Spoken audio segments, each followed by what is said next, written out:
All right, Jesse, I think we're live. All right.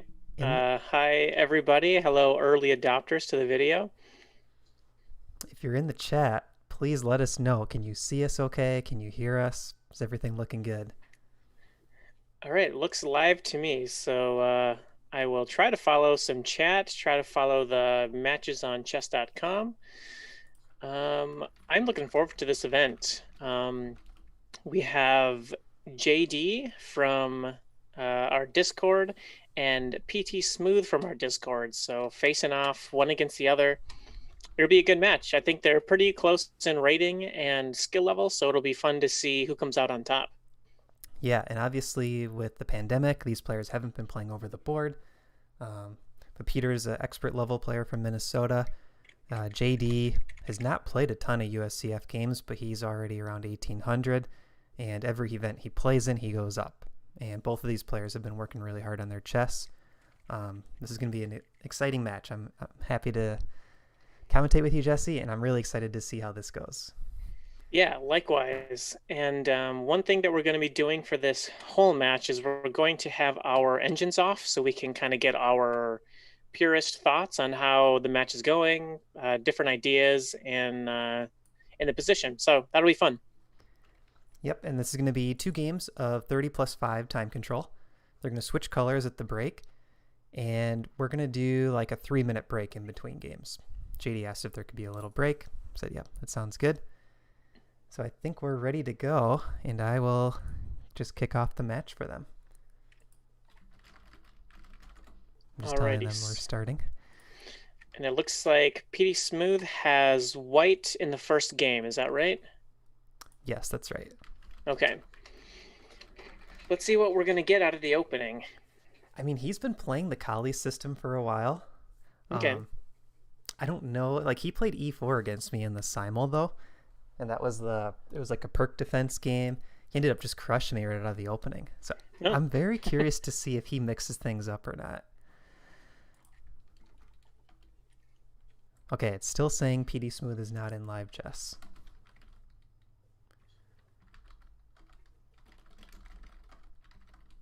I'm telling him to get into live chess. All right, let's try one more time. All right, there we go. Oh, and we're live. All right. So, are you following this from JD's perspective or? Let's follow it from the white side in both games. If Okay. that's good with you. Yep, sounds good to me. All right. So, okay, so we got a D4. Hope I have my engine on. Let me flip that off. And we are underway. D4, D5. All right. Okay, so still copying each other. Knight f3, knight f6, And e3. And here's the collie. yeah, it looks like PD Smooth is going right with his old Kali. Um, and JD, I feel like JD does a lot of preparation for these matches. He's always kind of looking at openings, doing his research. I think he's probably ready for this. So this will be really interesting to see what JD comes up with. Yep, c5 here. That's probably what I would go for as well, just that early c5 break. I don't really know any theory in the collie. I pretty much always play, at this point, the Catalan. So instead of playing e3 there, I would have gone g3 with the fianchetto. So here is the main move c3.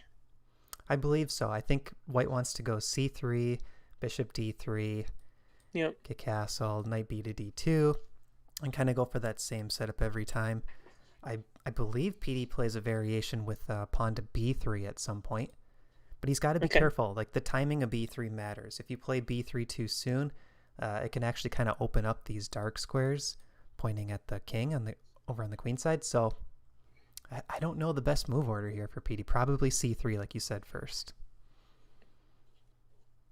Yeah, c3, and then all I really know about the collie is you put your bishop on d3 and just play pretty solid. It's kind of like I hate to say it, but it's kind of like a London type of system where it's nice and solid.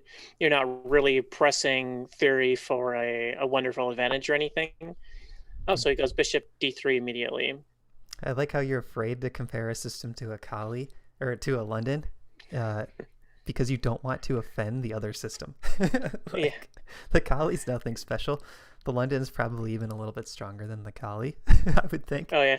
Um, But one interesting thing with the Kali, I played this for a couple years during college, so I Hmm. really wasn't studying my chess. I didn't want to get into real theoretical battles. This was the first system I started playing when I picked up d4. And it actually Okay. got me pretty good positions. Like I was never really worse out of the opening because I would just do the same moves every time, just like a London. And usually you could get at least equality, and sometimes your opponent would get thrown off. Yeah, it's not super common. It's much less common than a London system, so not everyone has the pet opening or the pet defense against it. And so when I'm black against a collie, I never really know exactly what to do, but it's kind of a common theme. And so easier an opening is to play, the easier it is to play against. So a lot of times both players are just kind of like playing standard setup moves, and it's pretty much equal. And I was just going to ask, I wonder if JD's going to try to get this light square bishop outside of the pawn chain before Yeah. playing e6. And I think, if you have time to do it, it makes sense. So JD is getting really natural development here. Yeah. Both knights out, bishop on g4, pawn on c5. Um, I feel like he's pretty much equalized out of the opening. So this will be really interesting positional battle. Not a lot of tactics, and I think we're on equal ground here. Yeah. So if black got another move here, what do you think about e5? I kind of like it. It's a little spicy, huh? Yeah, because you have to do something about that pawn. They're gonna push to e4. You can't really take it. I mean, you could. Knight takes e5. Okay, I like that move. Just kind of solidify this knight. And I think at the club level, it's tempting for black to want to play a move like c4 just to gain that space, but I don't really think it's that good here. It may be a little better now than if white gets a chance to play c3, because you really want that bishop eyeing up the e4 square, and you can put in the e4 break. Right. And I think the problem with c4 for black is oftentimes white will get e4 in return, Yeah. and it really just weakens the pawn on d5.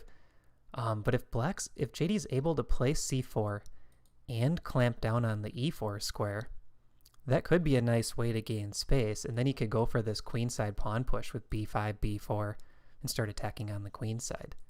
So Yep. I think already here we're at a kind of a critical point because JD has to decide: do I go for an aggressive line like e5? I could even see JD playing c takes d, to be honest, and trying to just go for like a Carlsbad pawn structure because Hmm. he's pretty experienced in that. But this is definitely a critical point. JD's got to decide what type of structure does he want. Yeah, so what's the plan here after c takes d, e takes d, knight takes d? Is that just a pawn? I mean, I think JD's looking at that right now. Um, I don't know the theory on this, but yeah, we do have the bishop pinned on, or the knight pinned on f3. So c takes d, e takes d, knight takes d. The only thing I'm thinking is there could be some counterplay because the black king is exposed on that diagonal pointing to the queen Yeah. side. And there's 3 moves before black gets castled, and white's Mm-hmm. already castled. So there could be some potential issues trying to grab that pawn. But yeah, it could be a mistake. Very tempted to flip the engine on here to see the refutation. I'm not going to, but I do think that's a pretty strong continuation for JD, just because he has that immediate pressure against that f3 knight that you can take with check. So if you can follow c takes d, e recaptures back, knight takes d4, he's threatening that f3 knight, which he can take with check. So he has like the in between move. Yeah, looks like he's going for it. So the line I'm thinking that PD could go for, though, he could trade on d4, allow JD to win the pawn, Mm-hmm. and then maybe kick with a immediate h3 Okay. and try to get like a bishop b5 check idea. But I don't think it's enough for a pawn. I'm not seeing enough counterplay here. Yeah, I saw the bishop b5, but the knight's going to cover that square too. Right. I was hoping to get some scenario like if we could get rid of that bishop on g4, Mm-hmm. play bishop b5 check, and then, somehow bring the queen into the game, whether it's pressuring the pawn on d5, or if Mm-hmm. she could get out to a4, for example, putting a second piece on d7. Like maybe there's a way he could, get enough counterplay for that pawn. But I'm not quite seeing it here. Yeah.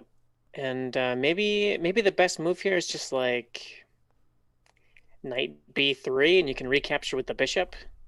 I don't know. Yeah, knight b3, d takes e, bishop takes back. So you have a little development, and like all your miners would be developed at that point, and black's still a few piece or a few moves away from castling. I gotta think this has got to be objectively good for black though. Yeah, I agree. I'm also looking at e4 as an idea. Trying to. Yep, I saw the e4. Maybe that's the best move. E4 take, knight takes, and then they're saddled with a pretty weak, kind of overextended d pawn that you can win back someday. Yeah, it'd be Maybe. cool to see their faces here to see if this was a mistake. So I see in the chat we have Presta J says go JD, and Weirspa95 is in the chat, which is Greg, and he said looks like a complex game for me. Yeah, I agree. Um, Let us know in the chat, like if you see some good counterplay for white, give us some lines. How does white get compensation for being down this pawn? Yeah, it looks to me like it's going to be a. I don't think you want to capture back here. It looks to me like it's going to be either e4 or knight b3, maybe the immediate h3.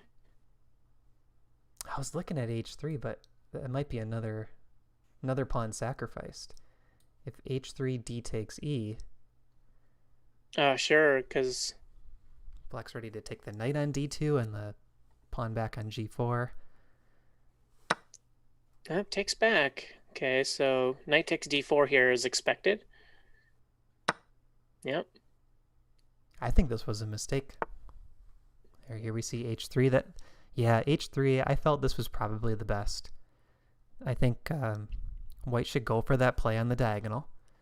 Try to get a bishop b5 check in, maybe a quick rook e1, maybe even c4, and just open up this position as quick as possible while JD's king is in the center. Yep. Yeah, I like that idea.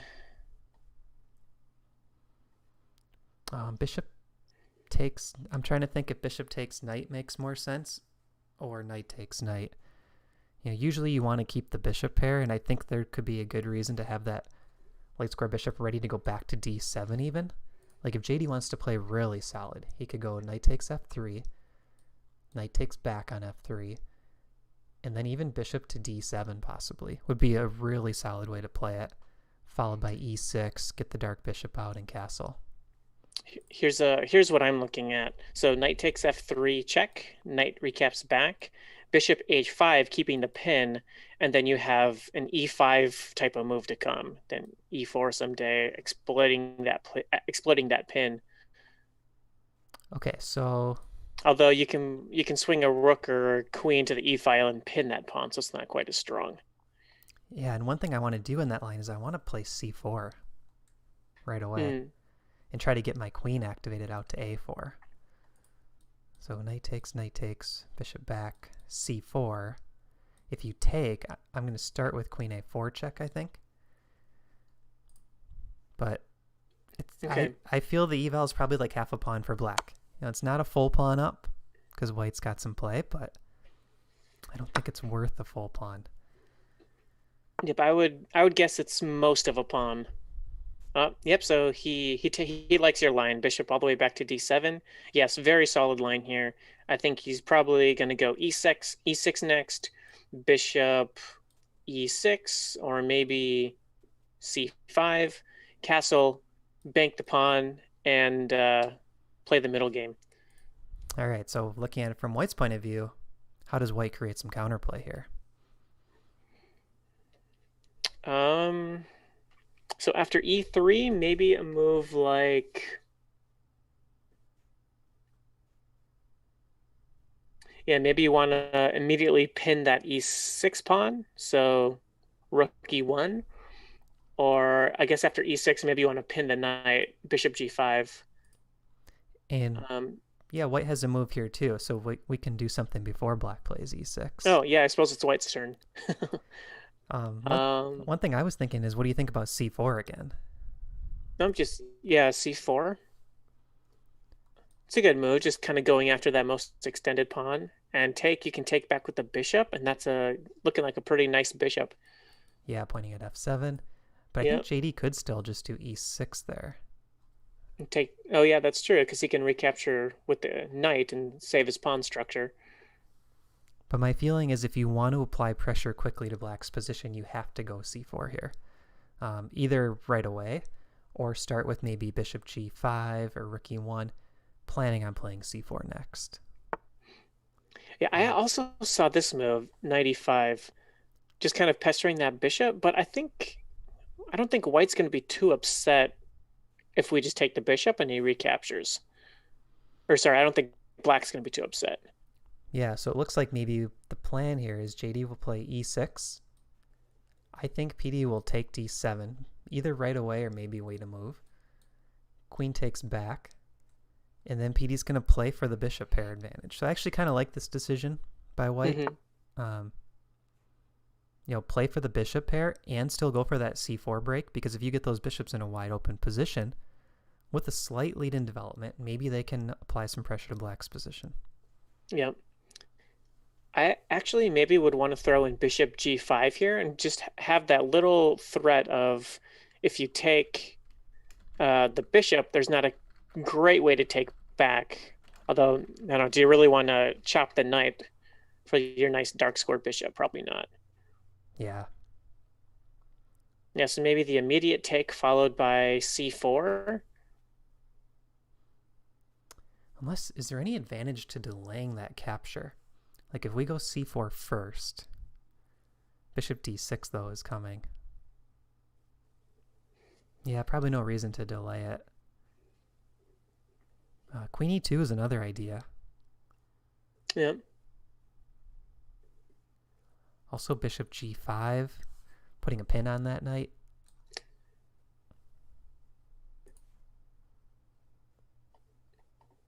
Like let's say bishop g5 first. Bishop d6. We could get a little bit crazy and play knight g4. But then there's bishop back to e7.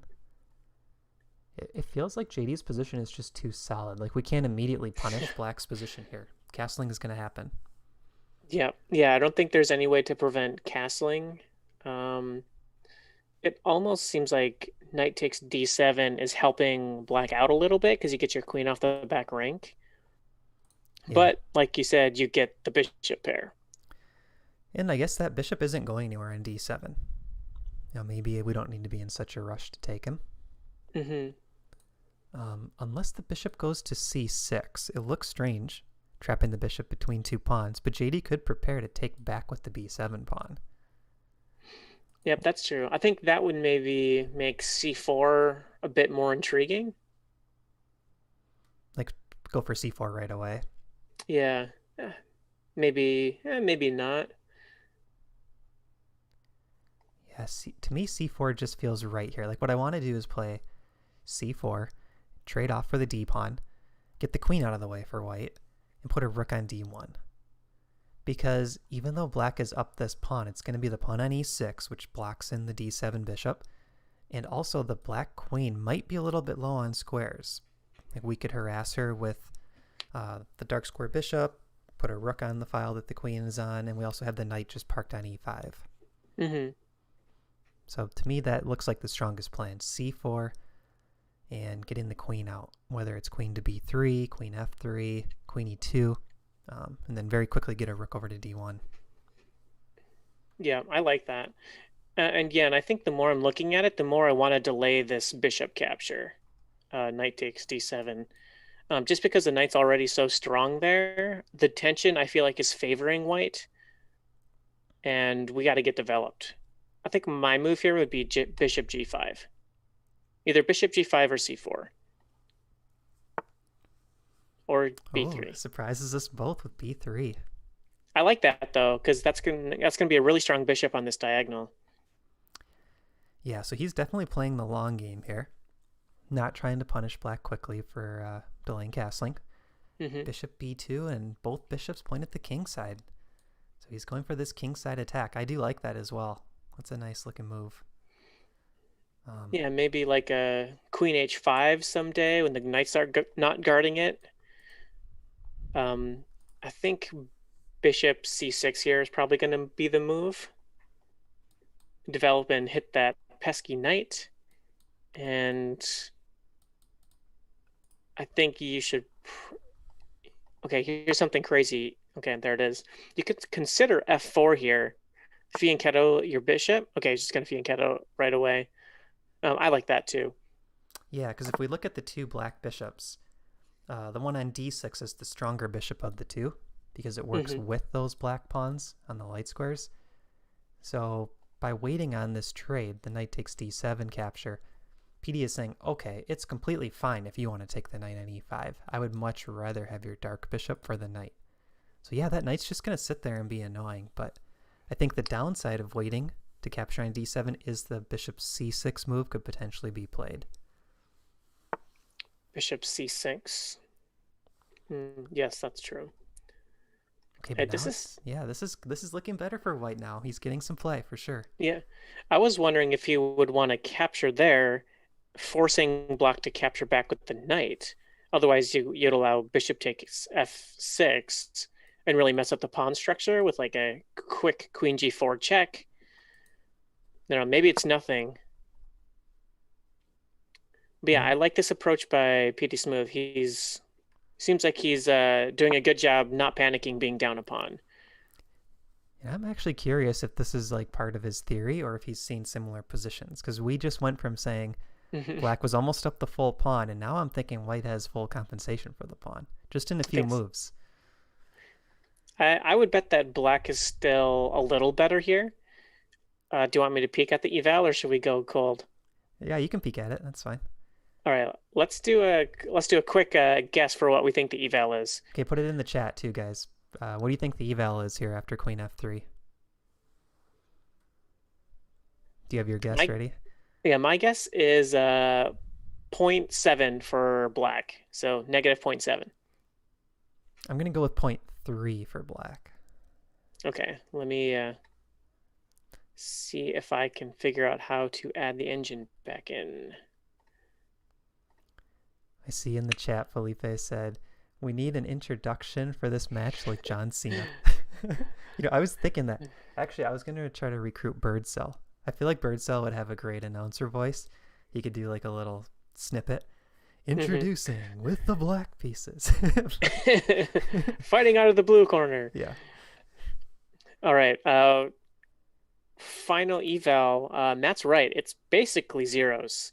Okay. Black has just a very slight pull. So we got that out of the way. Just wanted to check. And I scrolled back a few moves too, and it looked like it was never really a full pawn for black. It was about half a pawn or something.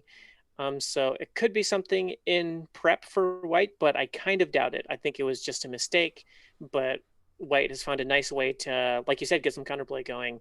And this is a long way from over. It looks like we're going to get a nice tactical type of position or positional game here. But white should look for tactical shots being down the pawn. Yeah, thanks for that recap with the eval. I think it makes sense that PD probably wasn't prepared for this. I don't think you would pick this position being down a little on eval with the white pieces. Mm-hmm. But, if you're an aggressive enough player, maybe he's completely fine with these kind of lines. He hasn't burned a ton of time. I guess he did spend 2.5 minutes on e takes t, move 7. Yeah. But yeah, it looks like clocks are a bit equal. JD is eyeing up this backward C pawn, but that's well defended at this point. I think white should probably start piling up rooks on the D and E file. Maybe a move like rook D7 with a like quadruple X-ray on the queen. Oh, yeah, rook E1's solid here too. And I like that he didn't spend a lot of time on that move because it's a pretty set position. You're not going to do anything to really change this pawn structure other than maybe c4. So I like that he just quick made a nice solid move and put the move, gave the move back to JD. Nice helpful move. yeah, because this position feels a lot easier to play from the white perspective now. I'm not sure how JD gets rid of this knight on e5. You're exactly right, Jesse. Just leave the knight parked there for a while. Keep everything pointed at the black king, and now what does black do? Yep. I think there is still ideas of knight takes d7 at the right moment, Mm-hmm. followed by poking at these kingside pawns. Like maybe the queen goes out to h5 or queen to g4. Both bishops are pointing at those pawns. This is very dangerous for black. Yeah, another like mini fantasy sacrifice I'm seeing here is a bishop takes h7. Obviously, the knight's not there to defend, but then followed by maybe queen h5 check and then a rook lift, and really putting the pressure on that h file. It's a long way in the future, but it's definitely something like it's a threat that white or that black is going to have to think about. Yeah, so if it were white's move here, even a move like rook e3 is kind of intimidating. Yeah, for sure. I could head to g3. Another idea here. So we have a very locked up center. White could play g4, g5. I just thought of that now. Ooh. G4, g5 looks very interesting because black's position is a little bit tied down, and I don't know how you quickly counter that. Yeah, g4, g5 looks nice. White's king is nice and safe. There's nothing really pointed at it other than this black bishop X ring. Yeah, maybe g4, g5, roll the h pawn to go with it at some point. Yeah, that's looking like a decent plan. It's a very risky plan though. Well, so the thing for white is we want to provoke black to push one of these pawns in front of their king. We want them to play g6 or we want them to play h6. And I think the way to do that is to get this knight off of f6 first. If you can get that knight off of f6, then you can double attack one of the pawns in front of the black king. And g4, g5 kicks the knight, and then we have queen h5 ideas, and black immediately has to play a move like f5 or g6, opening up the king. But then that makes the b2 bishop even stronger down the long diagonal. And white has ideas like knight to g4 even, if that g pawn is all the way up on g5. Yep. So I think there's this very straightforward plan for white. And really rook e1 wasn't probably even needed for this plan. But we'll see if PD does it. And I think JD's got to act now. JD's got to figure out how can I create some counterplay, because you can't let white build up an attack in this position. Yeah, and you always got to be on the lookout for this dark square bishop for white. You mentioned the move g6 here, and that just opens up all these possibilities for a discovery. I don't think there's anything immediate. Like you can't quite take the g pawn with knight takes g6 because they can capture back with the f pawn, and they have enough defenders on the knight. I was thinking maybe a move like knight c6, opening up the attack on that knight. And they take your knight, you can capture the knight with your bishop. And so you have a nice centralized bishop just really cutting through the dark squares. But I don't think there's quite enough to really punish it. So maybe after g6, you just gotta hang out a little bit. Okay, so here's this bishop c6 move. I like that a lot, and I think the idea is to play, maybe even d4. I would consider a pawn sacrifice for black if you knew you could equalize. Yeah, d4, important that bishop, after d4, the bishop is hitting your queen. So you probably need to snap that immediately with the knight. Oh, so maybe bishop takes knight first for black, bishop takes back, and then d4? Followed by like a quick queen to d5. That would be a way to get the pieces back into the game. Oh, yep, I like that. Because right now that d5 pawn is kind of an issue. It's really tying black down from connecting their pieces and defending the king side. So now from white's perspective, this might be the time to act. So if you go g4, things get double-edged because the bishop takes knight followed by d4 like we just looked at. So maybe this is a good time to, I was going to say take on c6, but I don't know, black is pretty solid there actually. Let me give you a move. Okay. Knight takes f7. What is this? Okay. Rook takes. Rook takes e6. d4. That's as far as I calculated. I like the idea though. Yeah, I don't think it's quite there. If you could some way magically take the g7 pawn with a knight, that's looking a little better. Right, or if you had the light square bishop pointed at e6, sometimes those sacrifices can be really strong. I'm Oh, yeah. I'm wondering if white's just going to play rook a to d1 actually, and just say, Yep, just okay, kind of stand pat. yeah, I'll put another piece in the center, and if too many trades happen, hopefully the advantage will be on white with all the pieces well placed, and probably has a bishop pair in the end. Uh, do you think white missed a chance with g4 a few moves back? I think the time to do it was last move if you were going to try it, because g5 was coming in one go, so there was really no time for bishop to c6 in my opinion. Mm-hmm. But maybe bishop c6 was still a reply after g4. But I think I would have gone for it. I really do. Black is still up a pawn, so if you wait too long, they're going to figure out something, and I like what JD's doing here. He's playing for active defense. He wants to push that d pawn soon. So I think we're going to see rook a to d1. I'm trying to think what other ideas. Knight g4. Oh, knight g4 is interesting. Again, I'm going with that philosophy. If we can dislodge the f6 knight, then we can get those black pawns to move in front of their king. So knight g4, I'm kind of liking that move. Knight g4, so knight takes, take back with the h pawn or the queen? With queen, threatening Okay. mate on g7. Oh, yep. And we have the e5 square defended twice, so there's no pawn to e5. And our queen hits e6, so there's no pawn to f6 to block. That actually looks really scary for black. I don't know if JD could take that knight on g4. Yeah, and JD really doesn't want to let us take the knight on f6. Right. So after knight g4, maybe black would just have to retreat, like knight e8, probably knight d7. Yeah, or even bishop e7 could be a move, but it's so passive it kind of goes against what he's trying to do here. Yeah. Okay. Right, Rook d1. So one nice thing about this line, if you were to play knight g4 there instead of rook a to d1, it's possible that black could take the knight on g4, push the g or f pawn and survive that. Like maybe they push the pawn to g6, because what's happening is if the knight gets traded off for white, that's one less attacker they have, and that knight works really well in combination with the bishops and the queen. So if white is going to lose that knight, really PD should want to get a bishop in return for it. Not knight for knight, and then all of a sudden black creates this fortress and the bishops can't penetrate. Queen e7. Okay, what's the idea with queen e7?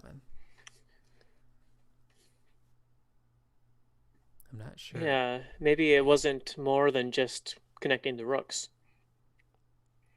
Yeah, and maybe JD feels that he can play the waiting game here as well. Mm-hmm. Or he could be afraid of like the knight takes f7 idea that you were looking at, or something similar, just kind of opening up his pawns. Oh, you know what else this helps with? If knight g4, black could play knight takes g4, queen takes back, and then get e5 in. Wait, say that one again. If knight g4 now, yeah, knight takes g4 for black, queen takes g4, and then maybe you can get away with pawn to e5. Even though the pawn is pinned to the queen, it is defended twice now. What about f4 there? Too crazy? I mean, it looks reasonable to me. The thing is, though, like, even though you're hitting that pawn 3 times on e5, I can attack your queen with tempi. Like, I could play bishop to d7 hitting your queen, or True. I don't know if I'd want to go too crazy with a move like f5, because that pawn might just drop. But yeah, I think there is still some player. Black could even play f6 and try to just hunker down and hold everything in the center. Okay. It seems like white is kind of out of improving position kind of waiting moves. So I think PD is going to have to do something here. So maybe it's c4. Okay. Knight g4. So we thought that this version was a little bit worse than on the previous move. Right. So take. So knight takes. I'm still considering taking back with the pawn. It sounds crazy, but then that makes rook e3, that rook lift, a little stronger since the h file's open. It's a good point. Yeah, and maybe the pawn helps if black has to play h6. White Hmm. could put their g pawn up on g5. Yeah, one problem is that the queen doesn't have much mobility from f3. Right. Yeah, she's a little bit stuck here. I think JD really wants to play e5. I mean, if he can get e5 in safely and not get checkmated, that's a really nice pawn center, and all of a sudden his bishops are coming to life. Like maybe e5 and d4 is a way to shut down the b2 bishop. Does e5 here, though, give a pawn back? Yeah, so you e5? can't play it immediately, though. You're right. Okay. So we would need knight takes g4 first. I don't think black can get away with retreating the f6 knight. All right, there's the trade. So now let's see what JD does here. There's the mate threat, but the queen guards g7. The queen for black guards g7 if we push the f pawn.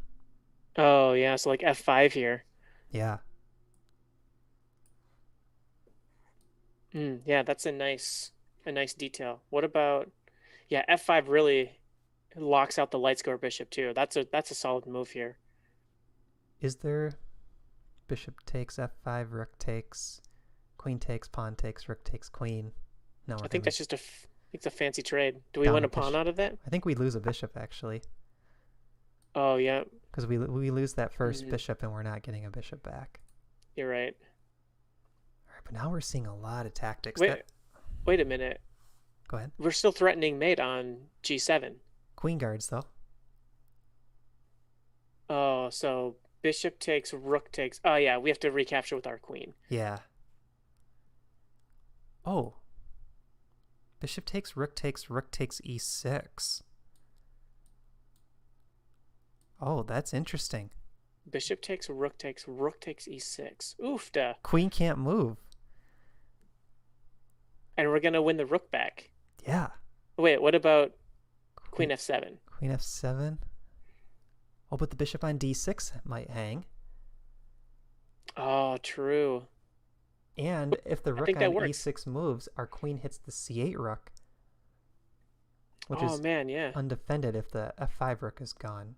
Okay, what about? Oh no, that doesn't work. Okay, so we're starting with bishop takes f5, because otherwise that pawn will take our queen. Yeah. So what about just pawn takes? This is a cool line, because I think we can then go rook takes their queen, Then they take our queen. and then rook Oh, takes g7 check. oh, and that's great. That's game. You have that windmill. That's a mate, guys. That's a mate in the king h8.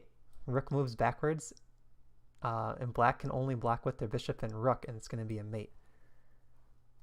Wow. Okay, bishop takes f5. This is the critical line. PD's really using his clock too. Oh man, I hope he sees it. This would be a great win. We both thought that this move looked really good, Yeah. but it looks like black is just a little too loose. Bishop takes f5. Okay, let's go. Okay, I'm pretty sure pawn takes doesn't work, but let's look at that one more time, and then let's go to rook takes. So bishop takes, pawn takes. Yep. Presta J's doing a surprise face in the chat. Rook takes e7. He's got to take the queen there to get material back. Rook takes g7. King h8. And there's Rook two g6 check. Yeah, there's two blocking squares to block the bishop, and white takes both, and it's checkmate. So pawn takes doesn't work. Yeah, so let's look at rook takes again. Rook takes and then rook takes e6. Rook is hanging. And we're on the bishop. Yeah, so we're threatening rook takes d6, and we're threatening queen takes rook at the same time, and there's the mate threat on g7. Yep, so I think bishop takes f5, and black's just going to have to bail with maybe like bishop d7. Oh, I see a move in the chat from Bob. Rook to g5 for black. So we got bishop takes e6, rook to g5.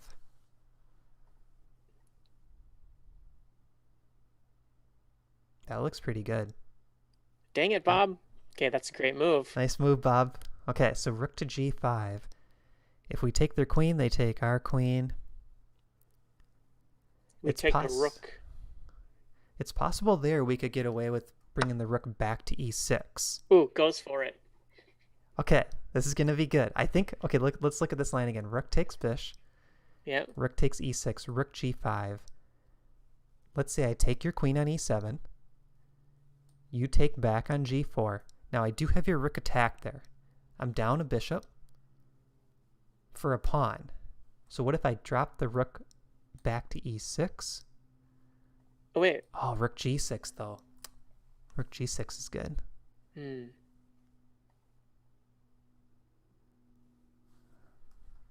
Okay, I'm looking at it again. Rook takes bish.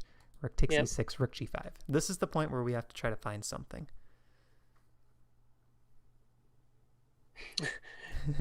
Good timing. Oh snap, he's gone for it. Says press to J. Looks like my meeting finished up at the right time. Absolutely.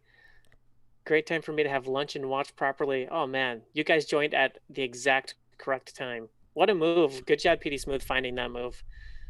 Well, and I'm very impressed with Bob's reply. I think it's right now it's on white to figure out how to reply to this rook g5 move. Yep. Unless, do we have anything better? So rook takes f5. Do we have anything better than queen takes the rook right away? Or I mean, sorry, then rook takes e6, sorry. Yeah, rook takes e6. Then rook g5. Great find, Bob, by the way. Wow, what a find. I mean, we do have our queen still lined up with c8, but I don't see how we take advantage of that. Yeah. Yeah, there's no, like, good checks. Could we just, like, move our queen away? But we have to keep the rook guarded, and all of a sudden that g5 rook guards g7. So we kind of lose our dual threats there. Yeah. Okay, if JD sees this and PD missed it, Bob, I feel like there should be some kind of award. I mean, you found that so quickly. Free study plan. Are you using the engine, Bob? We'll give him the benefit of the doubt. Okay, so now we think the best move here is rook takes e6. Rook g5, though, spoils our day.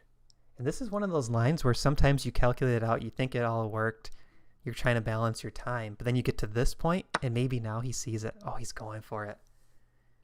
Okay, let's see what JD does here. JD's got a lot of time on the clock. I wonder if he spotted this right away. Yeah, there's a chance that he didn't see rook e6. I feel like if he saw rook g5, he's going to play it pretty quickly in the next 10 seconds or so. Yeah, he probably would have had it ready. I think that's the only move that saves. But he should still check his lines. Like, even if he's pretty confident, he should still spend a minute here and double check things. Yeah, that's true. He's objectively winning if he can liquidate here. So rook g5.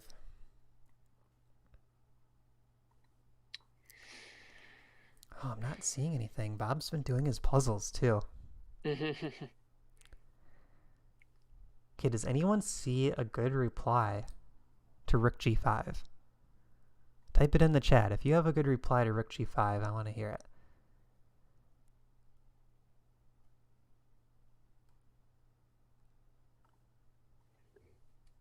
Yeah, I just keep going back to taking the queen on e7, but rook takes g4.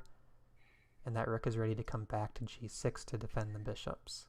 Yep, and we don't have that flywheel or windmill or whatever because the rook is going to cover g7 backwards.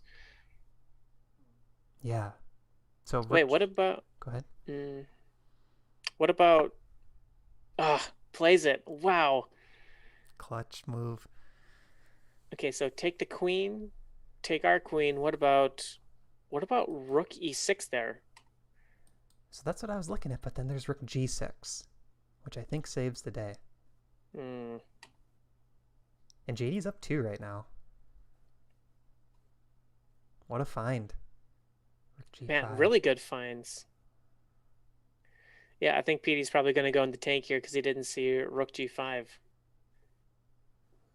And maybe he just felt committed at that point. It's possible he saw it after rook takes f5. But what else do you do? Like, you're Yeah. already down the piece. Right, so you might as well grab the e6 pawn at that point. You really don't want to trade off here is the issue. So maybe queen e2 is best. Yeah, just queen e2, line up against the queen. Got to keep that rook defended on e6. Yep, still threat or like eyeing up the bishop. Yeah, we just need one more move. Like this c8 rook is hanging. So if we could have like somehow checked or done something to deflect, yeah, just like one tempo too short. Okay, I have another idea. What if we play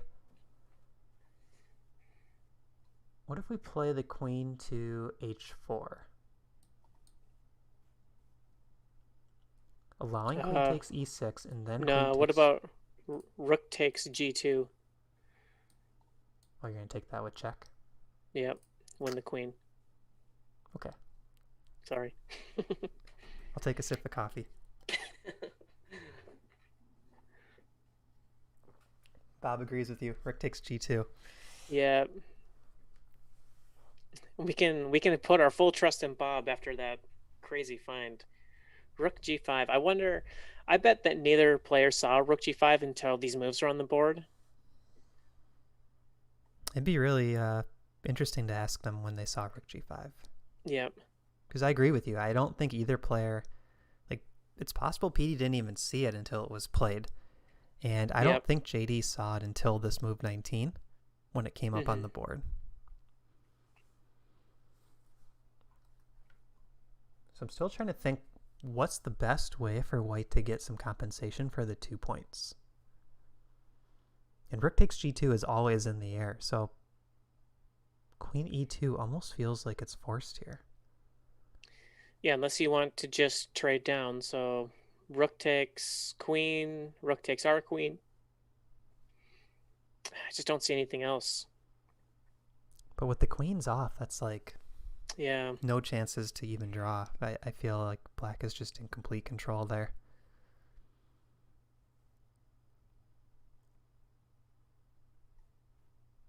Yeah, there's really no craziness even that I can see.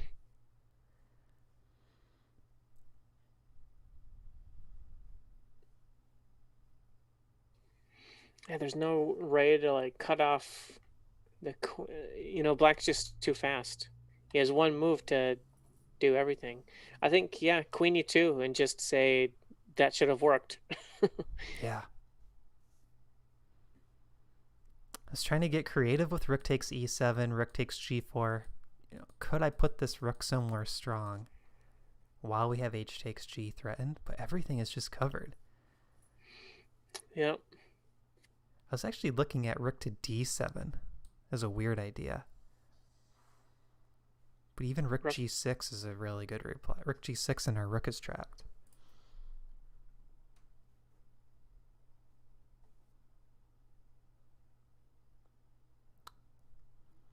I don't see anything. I mean, do you think PD would resign this early in a classical game with...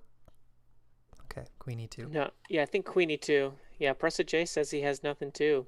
Man, that's so unfortunate for PD Smooth because it really seemed like he had something there. Yeah, so I'm going back to the point it happened. 16 knight g4.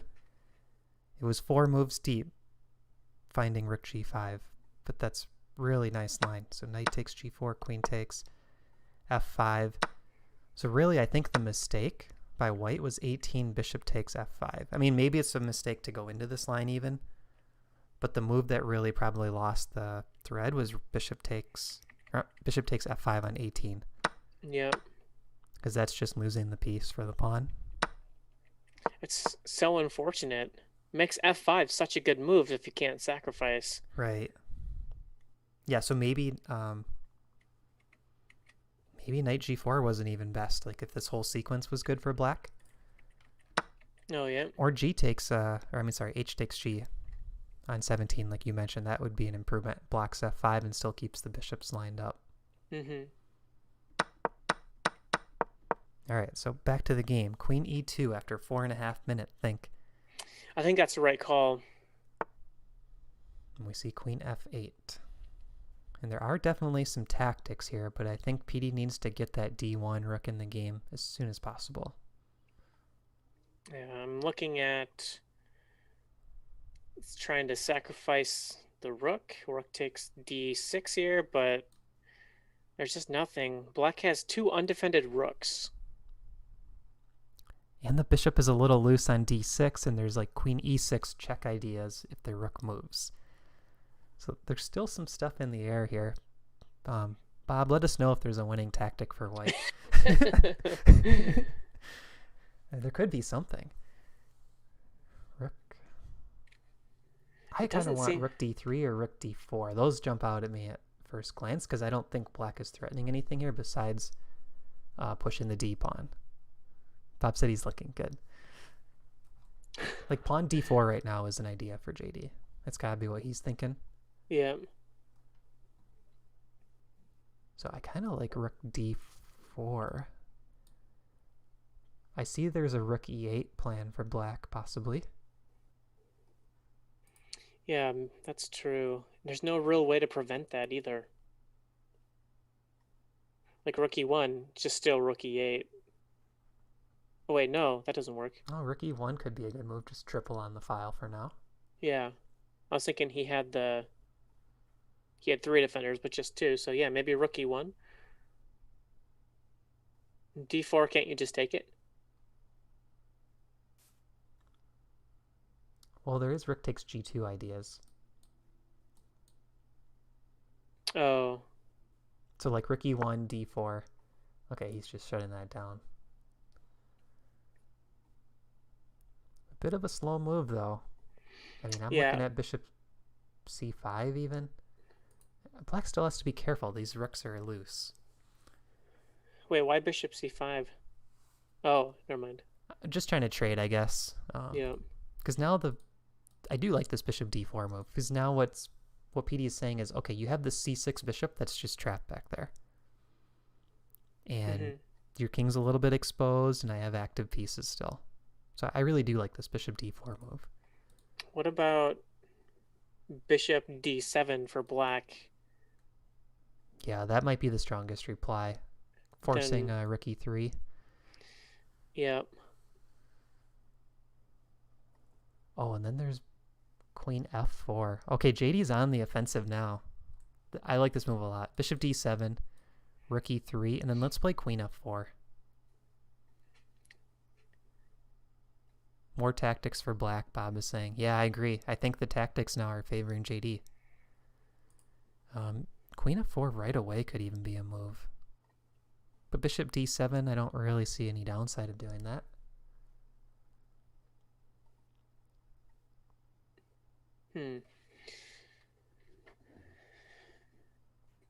Because g3 will be played, I guess. So queen f4, if queen f4 right away, g3.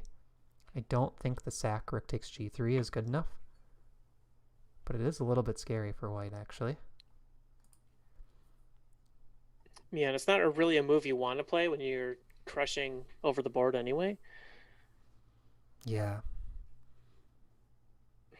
Yeah, I like either rook e8 here and just kind of liquidate some pieces, or maybe bishop d7 first. I'm kind of liking bishop d7. So bishop d7, rook e3. There's even an idea there of bishop to f4. Like really just harassing that rook. Oh yeah, bishop f4. It could sink into e7, but then there's all of a sudden bishop takes h3. That rook is very low on squares, actually. Okay. So now I'm on this idea. Bishop d7, rook e3, bishop f4. That rook wants to stay on the third rank to guard h3, so that there's no bishop takes h3. But how does he do it? Because maybe rook f3, but the rook is looking very clumsy there.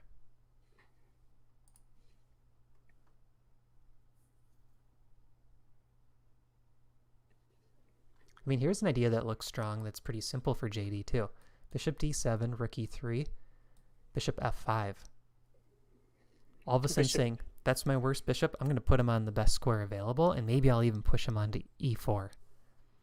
Oh yeah, all the way to e4. Yeah, that's a really good maneuver. And it's a double attack on the c2 pawn Yeah. when the bishop gets to f5. That's a really good positional idea right there. So light square bishop is terrible. You can maneuver it very well all the way to e4, and now it's a monster piece. Yeah, I like that a lot. I think that's Yeah, the way to go here. Bishop d7, followed by bishop f5. I mean, I don't think that queen f4 idea is bad, though. Bishop yeah, d7, rook back, queen f4, because if we provoke g3, that should soften up the white king side a little bit, and we can maybe use that later. So it yeah, kind of I depends agree. how JD wants to play it. Does he want to go for the real quick attack, or does he want to just improve his worst piece, which is that c6 bishop, and then slow play this a little bit? Yeah, does rook take g3 work there? I know you mentioned it a minute ago. It doesn't look like it's quite enough. The queen can block. Yeah, so my feeling is if you want rook takes g3 type tactic, now I don't really know if it ever is working. I was going to say maybe you should go for queen f4 first, but g3 still holds. Mm-hmm.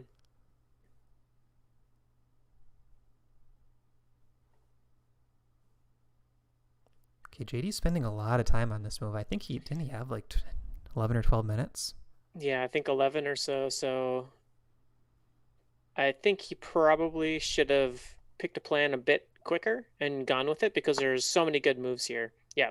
So in my opinion, spending so much time on that simple move, well, that's a nice retort. Yeah. Because now you can't really trade. Well, you could, and then just banish the king to h8. Okay, so we have a line in the chat here. So maybe bishop d7, rook e3, bishop f4 is also an option. Idea is rook e8 next. Yep. Yeah, And all black's pieces are in for the kill.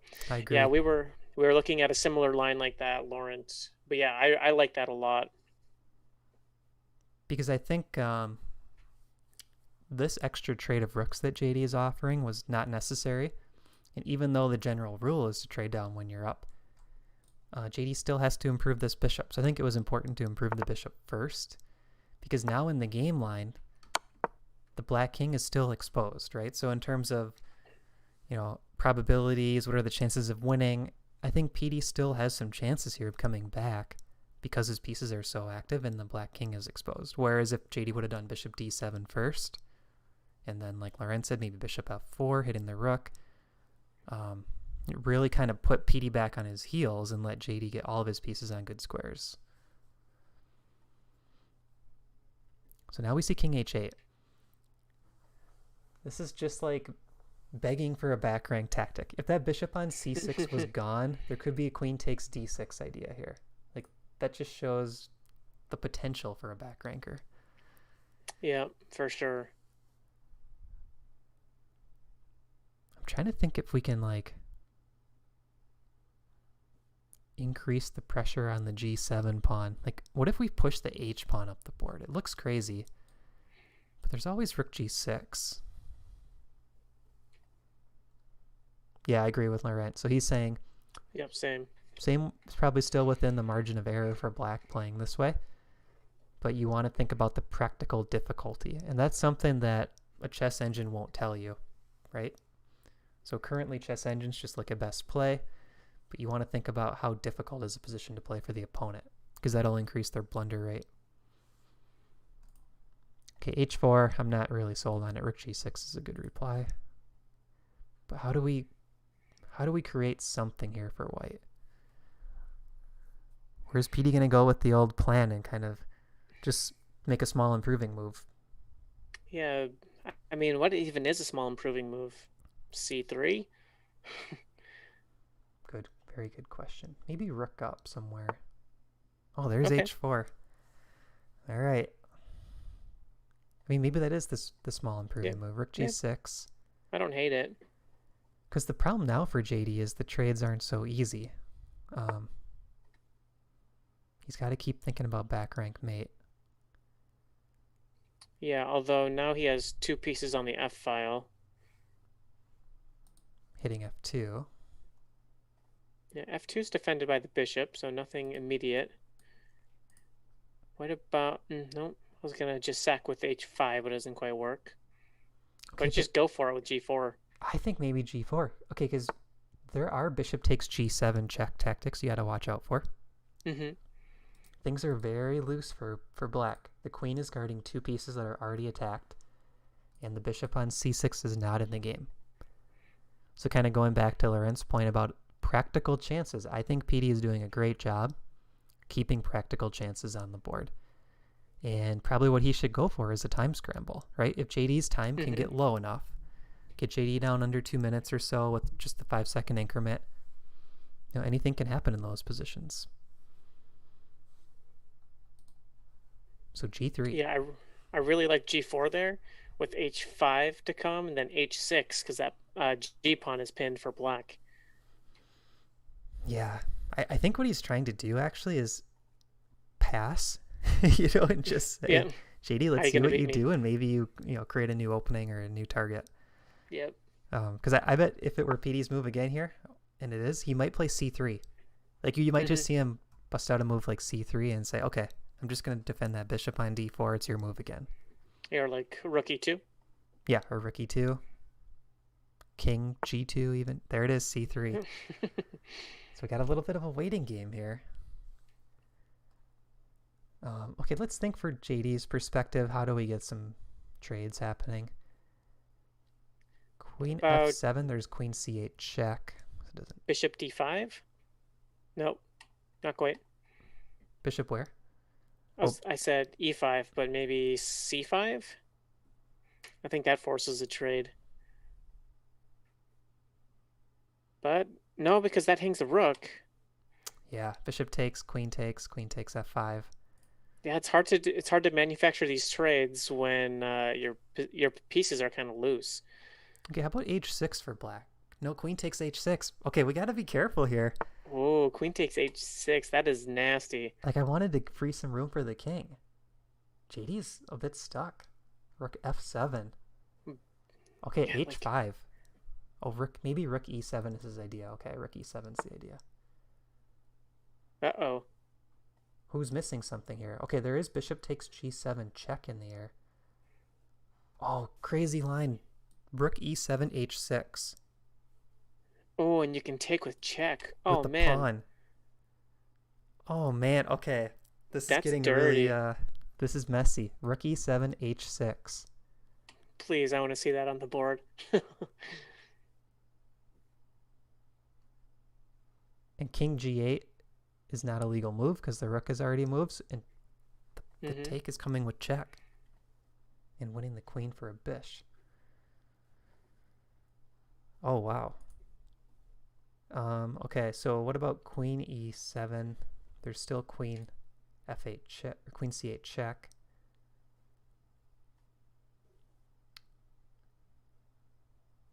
What about Bishop D7 maybe? There's Queen takes pawn though. This is getting Queen, tough. bishop D7. There's what? Bishop D7. There's Queen takes D5. I think. Oh, yep.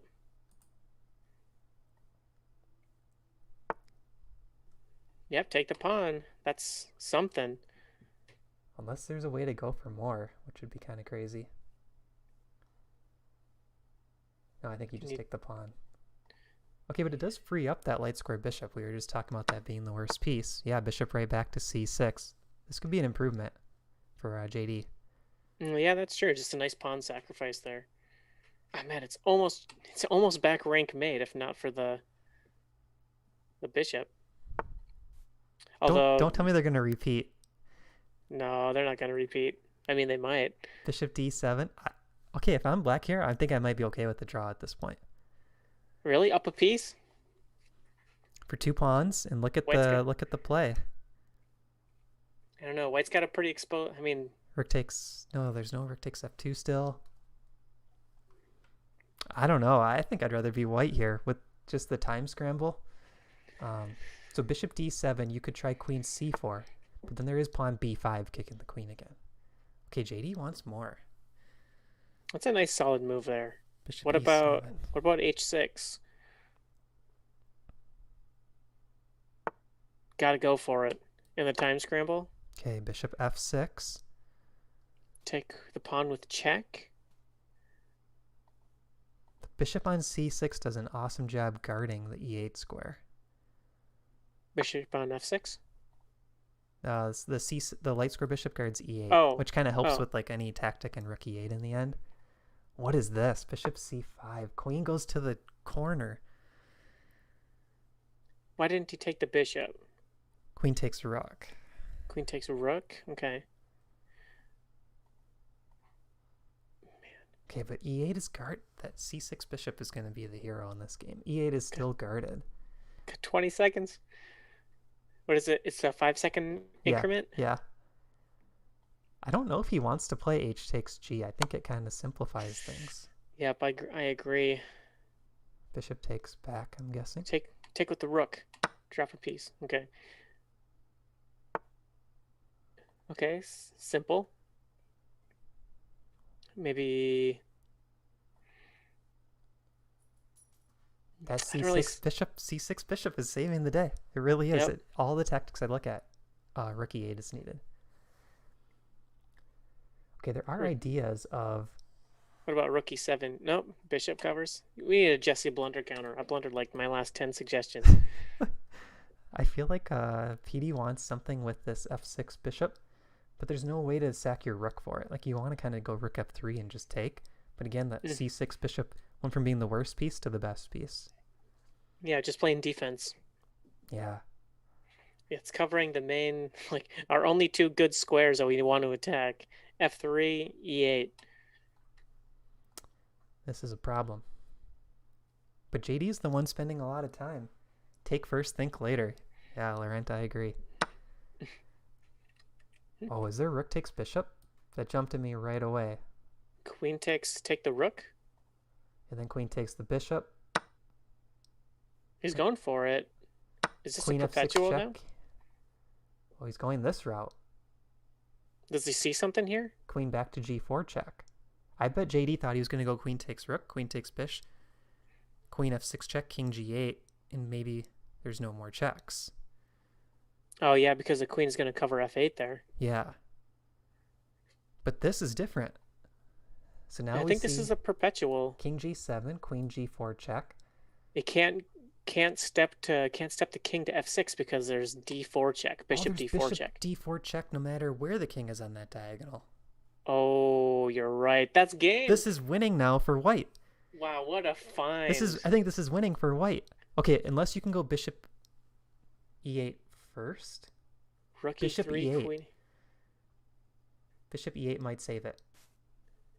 Check here. Because I want king g7 and not allow you to have the whole queen g5 thing. Yep, it's got to be. Bishop He's got to play e8. it quick. He's got to play it. Bishop e8. 3, 2.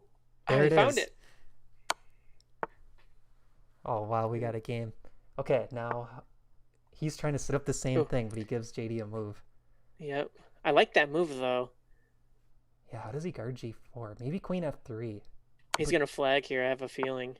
Okay, I like this. Queen to e4 check. Queen's on a great square, guarding the bishop d4 move and guarding queen g4. This is guarding two very important checks. And queen, king h2? No more checks? I'm going for the repeat. Now you got to take the draw. 5 seconds. I mean, JD's better here. That's the thing. Like, if you want the win, you got the rook. It's going to be a handshake pretty soon, I think. Yeah, it's hard to make improvement for black and the time pressure. Maybe h5. All right, there's the draw, guys. What a game. Man, great game, guys. That was a really good game. Okay, so we're going to do a 3-minute break. I'll just tell them to rematch after the game. Super fun. That was very entertaining. Um, that Rook G4 move. I think it was Rook G4. That was a great move. Rook G, the Rook G5, Bob's Oh, Rook G. suggestion way Yeah, back. Rook G5. Yep. Yeah, that was really good. Let's see. I'm going to fire up the analysis and just take a look. Let's look at the chart here.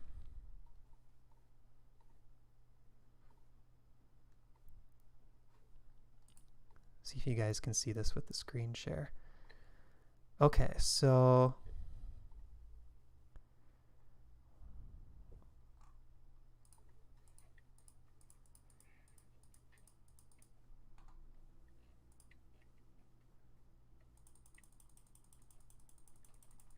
I guess our faces are covering the chart. So it looks like the game was about even.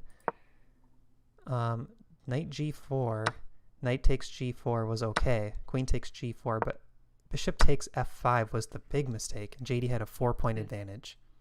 Yeah, man, we both saw that move and thought it was really good too. Yeah, it was very tempting. And then the mistake for JD on 33 rook e3, when he did bishop takes c3, that went from a 4-point edge to right back to even. So Yeah. bishop takes c3, got a little bit greedy after rook takes c3, queen takes c3, queen c8 check. We're back to even. Wow, really nice game. I think JD should probably be really happy with this because he took the black pieces against a higher rated opponent, and if you look at the chart, it's like he was never worse. Yeah, Like the he played pretty much perfectly until he took the c3 pawn with the bishop. Yeah, and one thing that it felt like too is it felt like PD was being surprised more often than JD. Right, like that Yep. pawn in the opening I think was a surprise, and then rook g5 I think was a surprise. Yep. Um, Totally agree. the thing I really liked from PD's point of view though is he kept applying pressure. Like even when he was down in those spots, he found good ways to just, even it wasn't like immediate pressure, but just like sitting on good positions for his pieces and making it hard on JD to find good moves. Mm-hmm. Yeah, we're Yep. seeing great games all over in the chat. Jack, we see you. Bob, George, Dennis, all saying great game, guys. And then they're chatting in Discord too, the two players. Oh yeah. Yep. So in the position where Rook G5 was on the board, that was the only move to hold the advantage for black. It Oh yeah. looks like Queen E2 and Rook takes E7 were about the same. So I think he made the right choice to play Queen E2 just to keep pieces on board. But yeah, really good game by both players. I'm excited for the rubber match. See Yeah. if it's going to be the same type of story, because in that game it really looked like JD had the better plan out of the opening. And yep, so I was just in the Discord. PD Smooth says he completely missed Rook G5 to Rook G6, which was actually Rook G4, I think he meant. Yeah. Or no, Rook G5, Rook G, or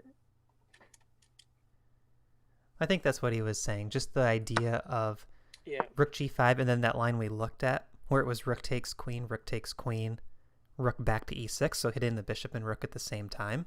Mm-hmm. That's probably where he has ended his analysis. But then if you go a little bit deeper, you see rook g6, Yeah. guarding the bishop and keeping the rook safe. Yeah. And the crazy thing with that line is 30 minutes is a tough time control with only a 5 increment because you really want to balance. You don't want to Mm-hmm. spend all your time trying to work through all those variations, but at the same time, like once PD got into it, he was kind of stuck. Like once you sack the bishop, there's nothing else you can do there. You're going to be down the piece. Yep, for sure. Yeah, I think JD had a big edge just with his opening prep because he won that pawn quick out of the opening and he found a really nice middle game plan. And I think he got a little fortunate that the bishop sacrifice didn't work out. So the tactics worked in his favor as well. So he had it all going for himself, or all going for him until, yeah, that really wild find at the end where PD ignored the bishop or ignored the rook really and went for that check and sacrifice line. Yeah. Wow, very cool. Great game, guys. That was very entertaining. All right, I'm seeing if they're going to rematch or if they want me to start the game. JD is saying that he missed rook takes e6 too, because that's a great move there too. Rook takes e6. Yeah, on 22. Yep. Can't take back, you get mated.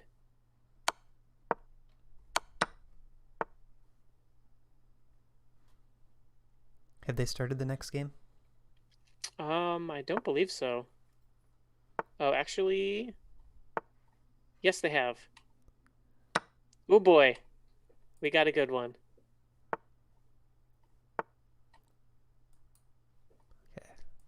Wait for it. We have a Budapest. Let's see it. Sorry, guys, I missed the first couple moves with the other tab open. So we got d4, knight f6, c4, e5, Budapest defense. D takes e, Budapest knight Gambit. g4, bishop f4, knight c6, knight f3. They're playing quick, so I think they know the moves here. Oh, this is going to be a good one. I didn't know that a Budapest was in his repertoire. I think it was. I think I've seen him play some Budapest games in his Explorer. Mm-hmm.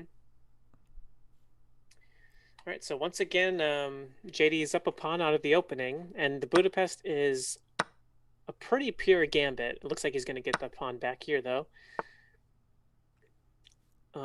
Much different openings, so we're going to see a lot of quick moves. So both of them pretty booked up in this line, it appears. Matt, what can you tell us about the Budapest? I think, and I need to check the notes, but I think JD is playing the brand new 1d4 course repertoire. So I'm just looking at this trying to remember what we had recommended for the Budapest, but I'm pretty sure this is the line. Okay. Can someone check that? I think this is the line we recommend. Because what we went for was just a line where you give black the pawn back, but you have better placed pieces in the end. Okay. And maybe a bad bishop on b4 for black. Okay, now I'm really curious. Was this the line?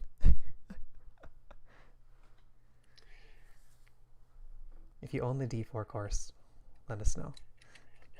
I own the D4 course, but I'm busy. Yeah. I'm Okay. working. So knight e4. I like this move a lot. We're just saying that bishop on b4 is misplaced. Mm-hmm. And a move like a3 could be coming soon. All right, we see knight g6 by PD. So both pieces attacked in the center. Bishop on f4 and knight on e4. But the black king is still in the center. Oh, wow. Ooh, this looks sketchy.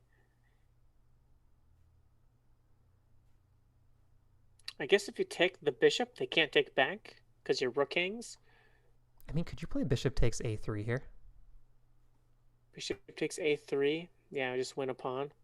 It looks really strange, but Yeah, bishop takes. Yeah, I what's was the gonna say counter? Because we're going to still go queen takes e4. bishop takes a3. But it's that bishop pair again for PD. Yep, I was gonna look. I was gonna play knight e6 check, another in between, but you can recapture backers with the bishop and save the piece. Right. Oh, sorry, I meant to say JD. So bishop pair again for JD if that happens. Mm-hmm. He's looking at it, I think. Bishop takes a3. Because you see the two pieces hanging. Knight on e4, bishop on b4.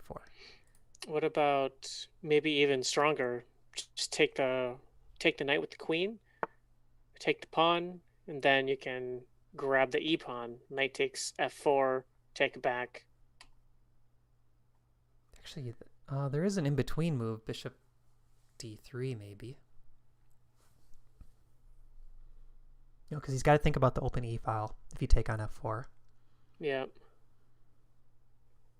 It's the most obvious move to me.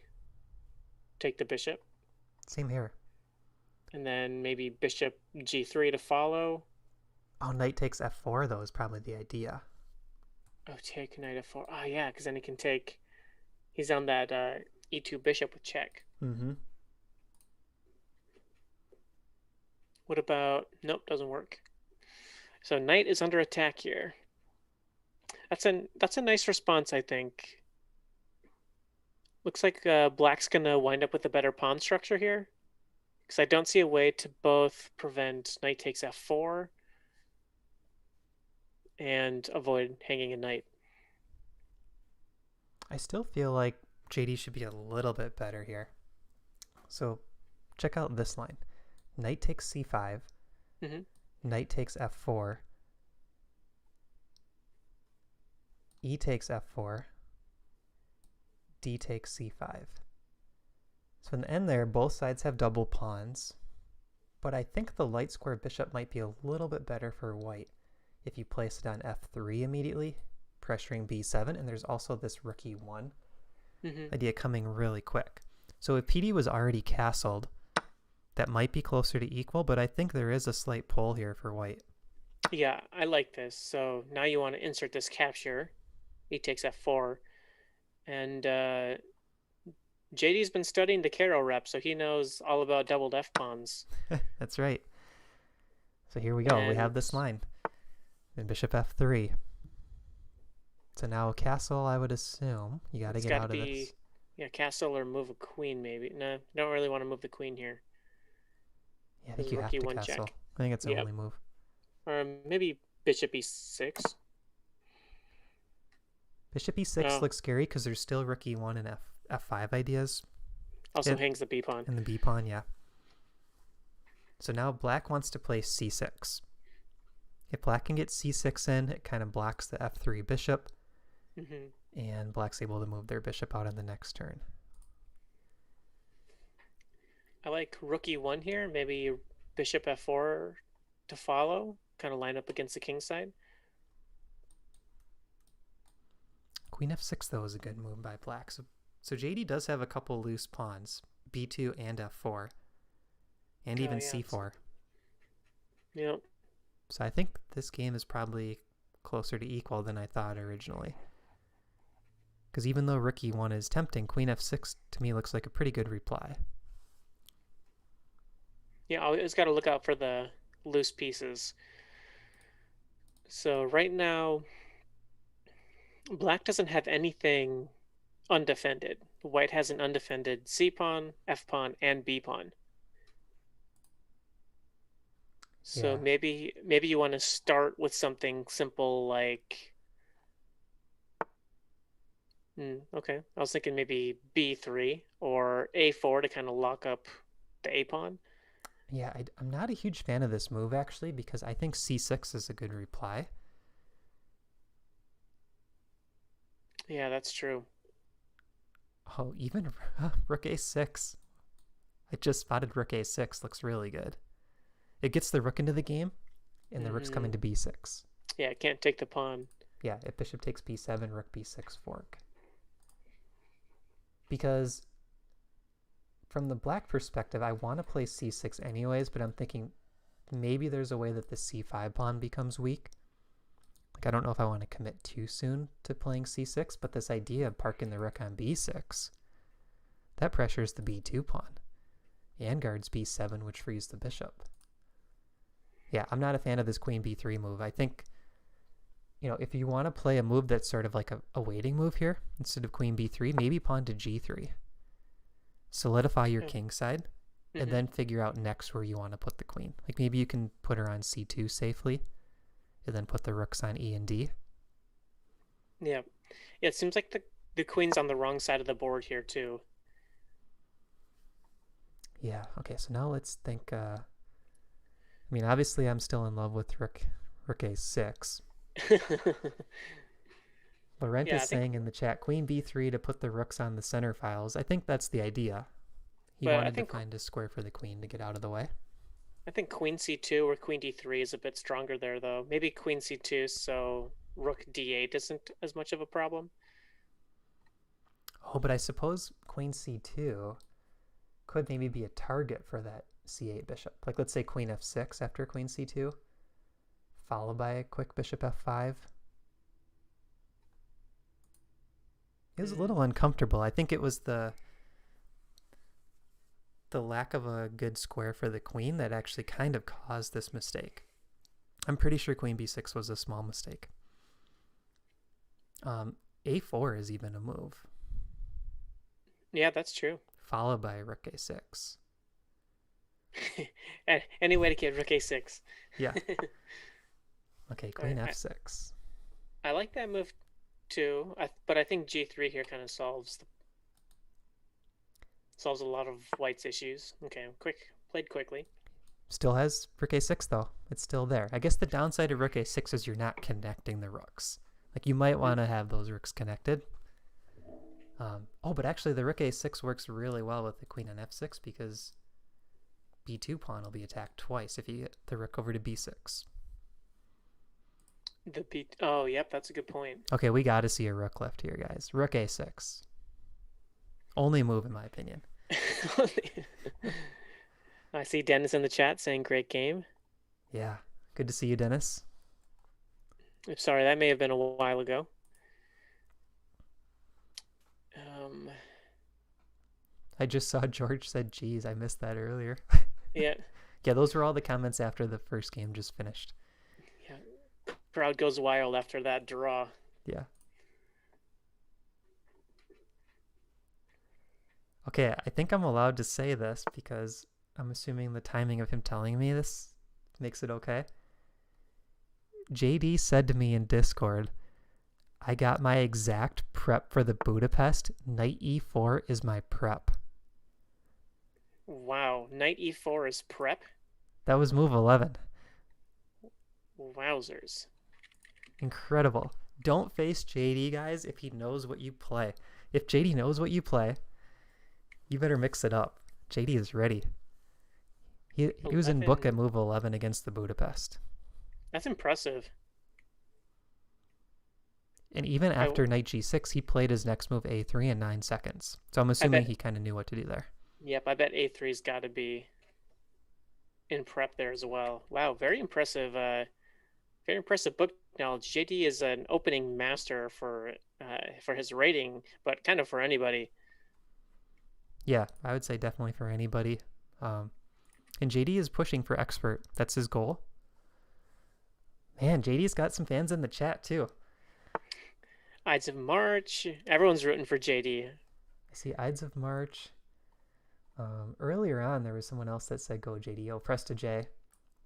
Yep. Okay, but we're both Minnesotans, so might be 2-2 here. I just want everyone to have fun. Good answer. Good answer. We're rooting for a good time. Yeah, it's tough to beat that first game. Whoever wins, that first game will forever live in ChessGoals lore. Yeah, that was really good. I want to hear their thoughts on it too. Yeah. So bishop e6, pinning this pawn on c4, and now PD is ready to play b6. Or b5. Or b5, you're right.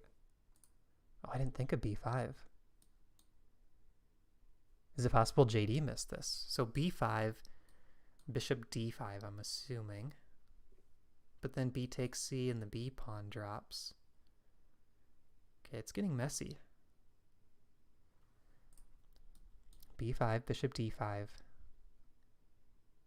Well, I suppose you could start with c6. Right here. And then c6 and then b5? Yeah, if you want to block the bishop d5 idea. c6 you could just play like queen c2 and then b5 doesn't have as much sting. That's true. Or even a4. Yeah, you could shut it down. You're right. So this is a big positional decision. Do we play b6? Do we play b5? I kind of agree with you. I think b5 is the way to go. And if bishop to d5, we just have to figure out how to reply to that. I think the big problem with b5 is that it's okay if they capture our c4 pawn, but as soon as they make that capture, now there's two pieces bearing down on b2. The rook and the queen on b2. Right, but I would say the downside for black is that if the b7 pawn trades for the c4 pawn, look at the remaining black pawns on the queen side. Yep, exactly. That's why I was saying having those triple isolated pawns is totally fine for white, even going down a pawn, but then your b pawn's likely going to fall after. Yeah. But we can take back on c4 with the queen. Goes for it. Nice move. So bishop d5 here. B takes c4. Queen takes c4. I'll let you take b2 because I'm going to take c5 with the queen next. Okay, we're going to see this, I think. A4 is an in-between move that I hadn't really considered at first. Oh, yeah. B4 is also a move here, but it allows white to give you a isolated pawn on e6. Yeah. Yeah, the problem is, now that this b pawn is up, how does black deal with the isolated c pawn, or the doubled c pawns? Because there's just a very good chance that the c7 pawn either doesn't matter, like having that extra pawn over there doesn't matter, or it's a weakness if things start trading. Yeah. So who do you think this favors right now? If you had to put an eval on this position, I kind of like white slightly, unless I'm missing a tactic. So I think there are some tactics that could favor black, but I like how white has this solid king side, up a pawn over on the king side, and then the queen side is getting into this like take scenario, and I feel like black's pawns are so weak that he's not going to be able to hold an extra pawn, or at least not a good extra pawn. It'll be like the extra doubled pawn. mm-hmm. Yeah, I feel like if white can somehow get out of this without losing a b pawn or something, then I think white should be better on the queen side, and I think the rest of the position is pretty equal, so maybe white has a slight pull here, but black definitely has more dynamic chances with these pawns, with these pawn breaks. So I'm trying to get creative now for black. I'm looking A4. at ideas like bishop g4. Bishop g4. And then I want to take on c4 next.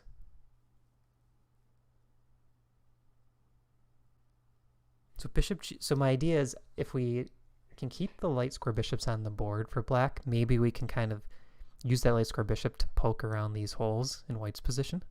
Mm-hmm. And I want to play c6. What about g4, f3? And then b takes c.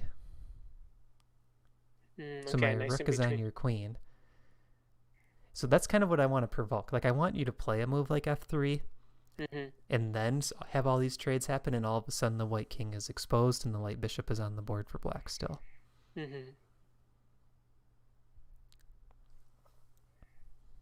But there's other options too. Like, I'm not too afraid. If we're going to go for an attack, I'm not too afraid of c takes b5, but I mean, maybe I should be. Because if we allow c takes b5, white's going to play a4 next, right? And really just secure that pawn on b5. So we can't play too slowly here for black. I like that bishop g4 idea. I think as black, you really want to be able to take... Or what about just immediately taking the c4 pawn? So b takes c4. So I keep looking at queen takes c4, but I guess then you could do bishop g4. Or do you want the b2 pawn? I want the b2 pawn. Okay, so let's look at that. B takes c, queen takes c4. Which way do you want to take? Probably rook. Or do you want the d5 bishop next so I don't take your bishop? Oh, yes. So probably that. So b takes c. Queen takes c. Queen takes c.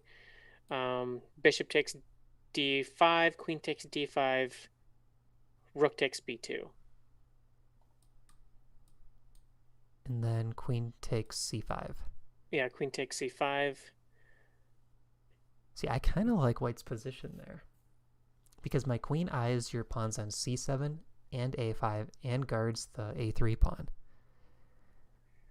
And both rooks are well placed for JD, for white, so he could play like rook d7 soon.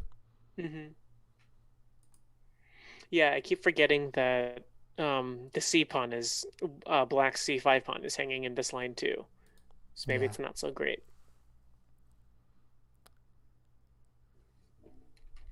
I keep going back to a4 for some reason, for black here. Like, could we get a4 and b4 in? But the problem is the bishops, in my opinion. because white is always threatening to play bishop takes e6, that's the reason bishop g4 really just keeps jumping out at me as the top move. Hmm. Yeah, it seems like the top move would be something like a weird pawn break. It's like B push look or B pawn looks strong here because B4, A takes B4, and then C takes B4. Those that looks like a pretty dangerous pawn structure to make a passed pawn. So with b4 right away for black, I might take on e6 first. Yeah, that's true because I guess the queen's not on E6 at this point.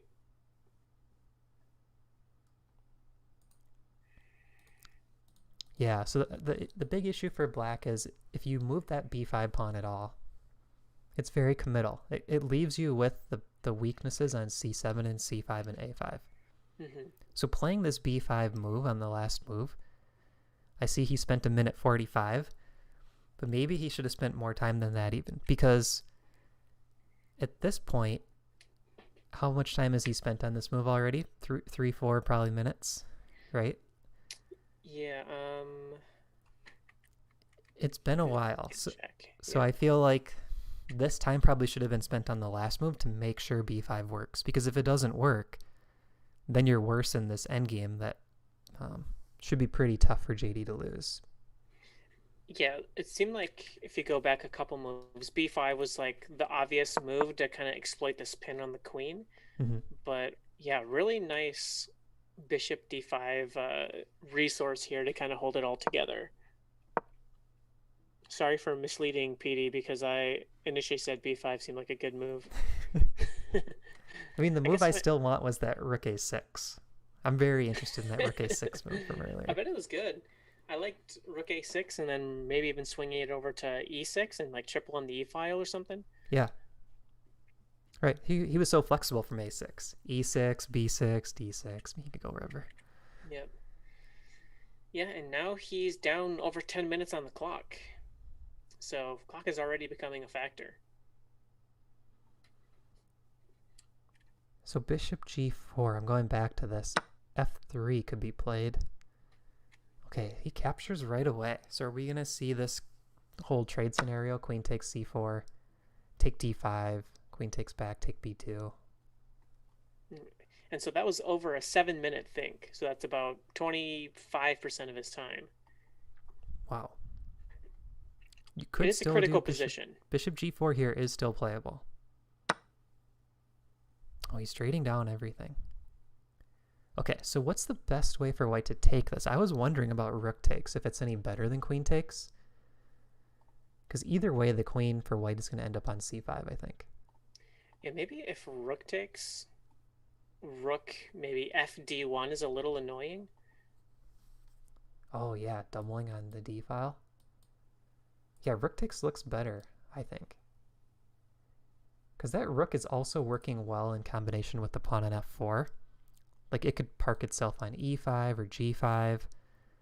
Maybe the rook is what takes on c5 next, Hmm. depending on if we need to guard a3 or not. Yeah, and we're kind of like loading up on that c pawn where we can take with the rook first, Yeah, I or the like c JD's c7 position pawn. here. Yeah, I bet white has a. Oh, Dennis threw out a move. Black rook left to a6 to transfer kingside. Kingside is a known plan. Okay. Huh, okay. Dennis knows his Budapest middle games. I know one of Dennis's former chess students was a Budapest player. Okay.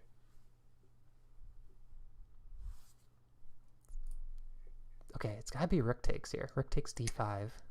Yeah, rook takes is looking a little better and just have that full D and E file control with your rooks. It's temporary, but it's nice optically. So let's think about this from PD's point of view now. Rook takes d5. Where does our play come from? This c5 pawn is dropping no matter what. Yeah, there's no way to save the c5 pawn. I think here you take with the I was gonna say queen to keep an eye on a3. Yeah, now it feels like rook takes c5 is good because I'm going to win the c7 pawn. Yeah, either c7 or a5 Oh, or right, yeah. both. Then maybe the rook goes to a5 next. Yeah, I think this is kind of White's endgame because he's going to have a passed a pawn at the end of this, Really good and point. So black should probably try to hold that a pawn, which he's doing here. Queen b6. Okay, but you know what? That king for white is actually safe on g2. I see this idea by PD. It's kind of creative. Look at the f2 pawn, yeah, double attacked. But even a move like rook e3 here seems good for white. Yeah, because what I was going to say is the king is pretty safe on g2. mm-hmm. Yeah, no light square bishop for black. Mm-hmm. So yeah, you probably need to start with a move like rook e3. Because there's still back rank potential issues for black. Mm-hmm. Like rook c8 does not seem good because there could be a rook takes c7 right away. Although, oh yeah, are you saying like after rook e3? Yeah, if rook e3, rook c8, rook takes c7 could be played. Yep, that looks right. Um, rook e7, would that be a move here? It's really Yeah, not trying to defend the f2 pawn at all, but you are holding down the f8 rook and you're threatening rook e takes c7. mm-hmm. That doesn't seem too bad, but I really like rook e3. Rook e3 just looks solid to me. And we're going to take Yeah, c7 next. yeah, I like rook e3 a lot here too. And yeah, he can't really defend that pawn. Well, I guess he could push it, but that doesn't really change much. No.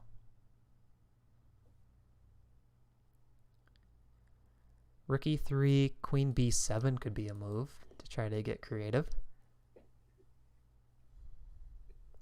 Queen b7.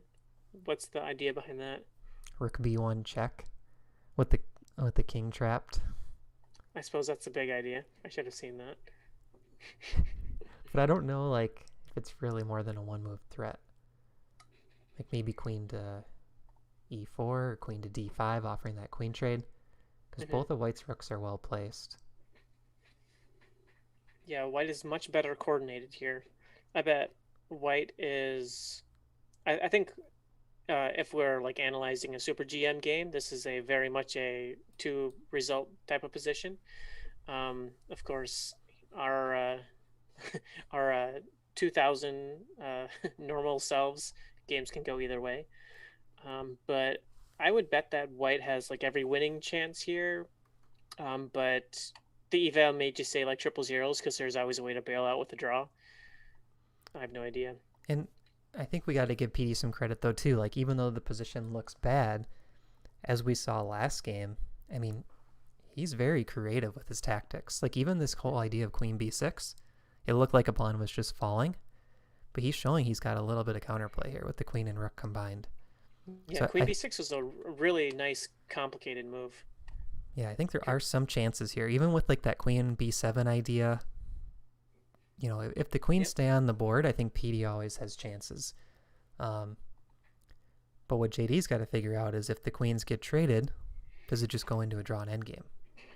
Mm-hmm. Right, so he's got to constantly kind of balance that. Do I want the queen trade or not?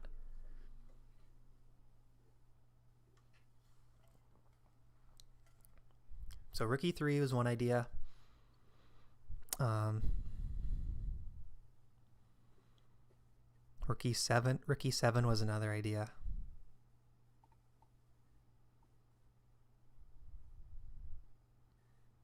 See, I think I'm okay with the queen trade. So let's say rook e3, queen b7.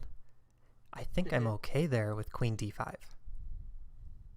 What about more of a waiting move like rook c6? Um, rook c6 does look fine too. It's kind of like putting yourself in a bit of a pin. So maybe, and we're not threatening that c7 pawn anymore. So maybe just kind of a waste of a move. But yeah, rook rook d5, and it seems like black is hanging on to that pawn for the time being. Yeah.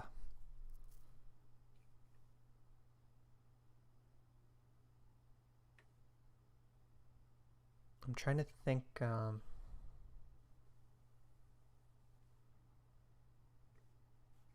we somehow go for kingside play from white's perspective? So I'm looking at this pawn on g7 and the rook g5 idea. Is there a way that we can make that work? I still think starting rook e3 looks nice, but queen b7 is a tricky reply. Yeah.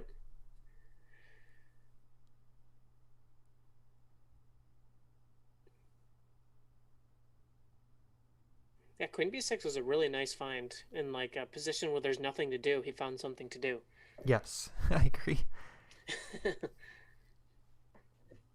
Or is there a way that white could improve this setup around his king to make him safer? Yeah, maybe like, okay, nice move by JD. Now, if I'm PD here, though, I might have queen b7 queued up instant. Right? Like rook e3 looked to be the strongest move. Mm-hmm. Maybe toss in like rook b1 check. I don't think it really does much. I mean, I guess if you want to try to force the queen trade, rook b1 check, king up, and then queen b7. Mm-hmm. Because I think at that point, white probably should trade queens. I don't know if I would want to hide on h3. Yeah, it's looking a little sketchy.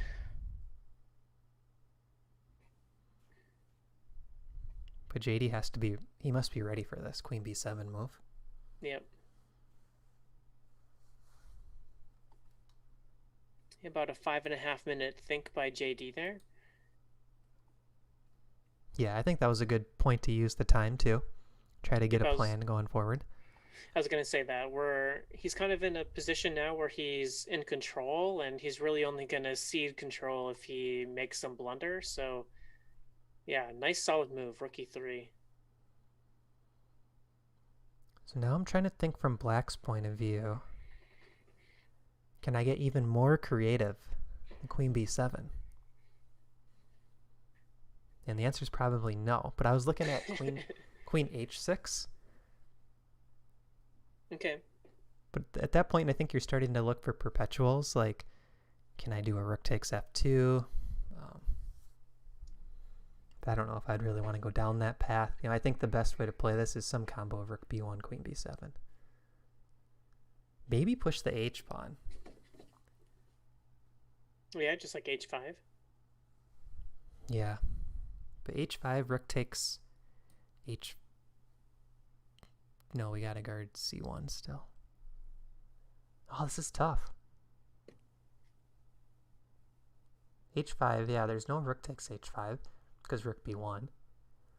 Rook takes c7 after h5. Rook b1 check.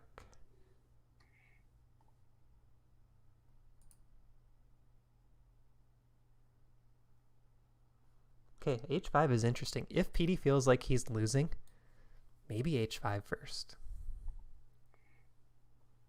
Yeah, I like that move because if you can get, well, what about h5? You can just take with the rook though. But I was wondering, so at that point though, there is rook b1 check. Like it's a way to make the game a little bit messy from black's perspective. Okay. Rook takes. Sorry, I was distracted when you were going over this line. Well, I got my wires crossed too there because at first I was thinking the queen was already on b7 because we've been looking at that so much. Mm-hmm. But the queen's still on b6, so there is time to take h5. But that means you're committing to the whole either king run up to h3 or you're committing to putting something on f3, pawn or rook, and I don't think you want to put the rook there because it'll be pinned. Mm-hmm. But then again, if a white rook is on h5, that opens up a really quick attack for white as well if he gets queen e4.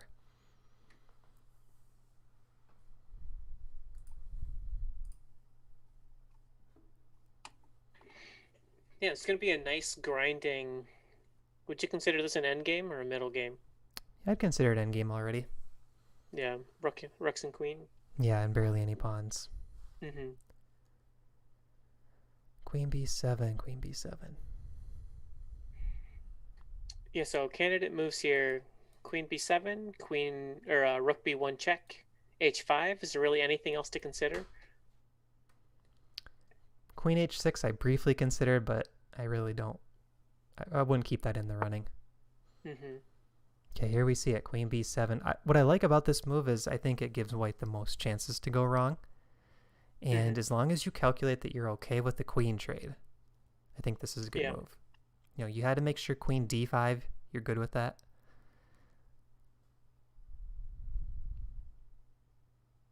I was trying to think if there's any tricks after queen d5 for black, or if you just have to trade queens. Yeah, queen d5, tossing in the check doesn't really help. King g2. You can avoid the queen trade there, but the white queen is so well placed, and they're just going to take a5 next. Yep. That can't be good. Oh, here's a crazy tactic. Okay, so let's say rook b1 check here. King g2. After queen d5? Yeah, sorry. So queen d5, rook b1, king g2. Let's say black plays a move like queen to b2, just kind of trying to keep the queen active. Okay. There's an idea here. It's kind of a thematic one. Rook takes c7 and queen takes f7 check. Mm-hmm. Yep. Because then there's a rook e8 mate. Oh wait, that doesn't quite work. Okay, but there's still like rook e8 first, or rook takes f7 first. So yeah, doesn't quite work, but something to think about. He might just take here and try to hold this position. But that doesn't look fun to play. Yeah. Any reason to toss a check in? I mean, I think that tossing the check in allows you to move your queen. Like maybe queen to b2.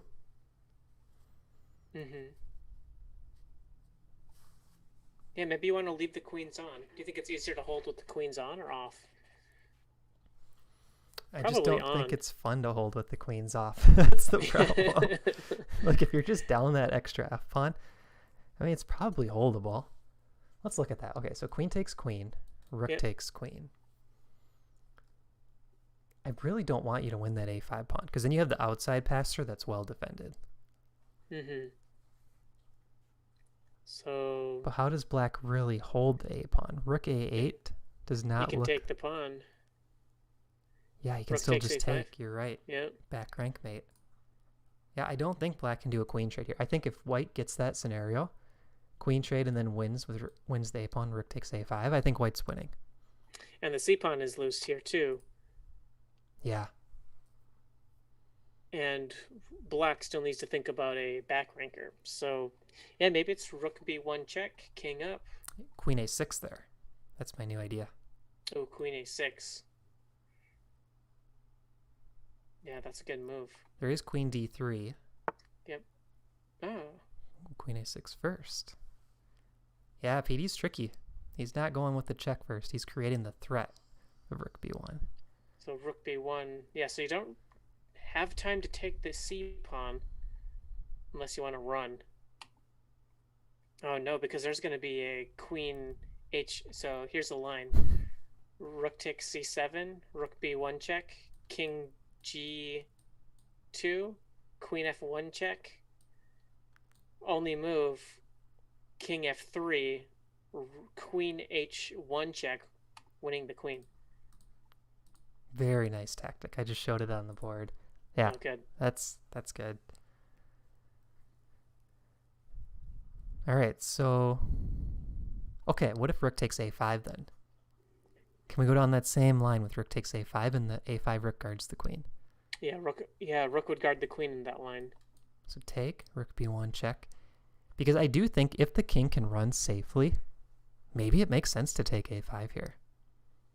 So rook takes a5, rook b1 check, king g2, queen f1, king f3, queen h1 does fork the pawn on h2. Yeah, I was going to say you're basically trading white's h-pawn for your a-pawn. And I kind of like that for black. Yeah, I think you're getting quite a bit of play all of a sudden in a position where it looked like you were just getting ground down. Yeah, I agree. Gets White's king in the center of the board. That's going to be really tough to avoid some kind of knockout, I feel like. Okay, nice work by Petey. This is a good idea, queen a6. And the white queen just came from c4. So queen c4 here, we have a repeat. Right, if we go back 2 moves, queen c4, queen back to b7, and it's on JD again to find something. What about queen d3? I'm wondering if his idea is still queen to b7. Okay, we see a 1 move repeat, queen c4. Bob likes queen a6. Yeah, I agree, Bob. This is a really nice idea. And now the queen goes right back to b7. Queen Oh e4 no. is the improvement. So now I guess if queen a6, there is a rook e1 block for white. I think that's the difference. That's the improvement here. Say that again. So If queen a6, rook takes c7, rook mhm. b1. Oh, the queen guards b1. I'm sorry, I just missed that. I was going to say rook e1, but the queen just guards b1. Very Yeah, nice. just a very subtle improvement there. Very nice. And black still can't trade queens. Because if the rook takes e4 and then that rook heads over to a4, white's getting everything they want, I think. So black still can't trade queens here.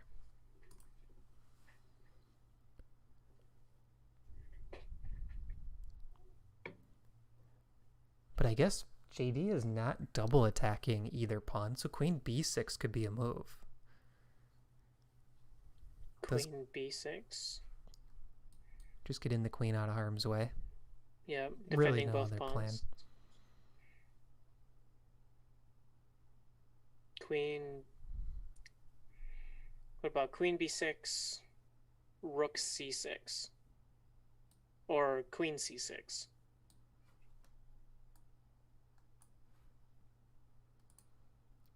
I do like queen c6. You're really just forcing this action. Yeah, I think after queen c6, is black's queen's forced off? I guess there's a7. It's pretty close, yeah, because I don't see any good moves to avoid the queen trade. Okay, so now we see queen back to a6, but I think JD's ready to take the pawn. b1 is guarded by the queen. Mm-hmm. Unless PD missed that, because I didn't see that at first. I was kind of just stuck on the whole rook e1 idea. Yep. For rook Yeah, I think he takes, grabbed. I think he grabbed the pawn. I think he might snap it off in the next 10 seconds, 20 seconds. Just kind of spotting the queen guarding b1 and take that pawn right away. Mm-hmm. Yep, and then black's got to watch out for that f7 pawn. Yeah, it's very close to making those tactics work. Every move, PD will have to watch out.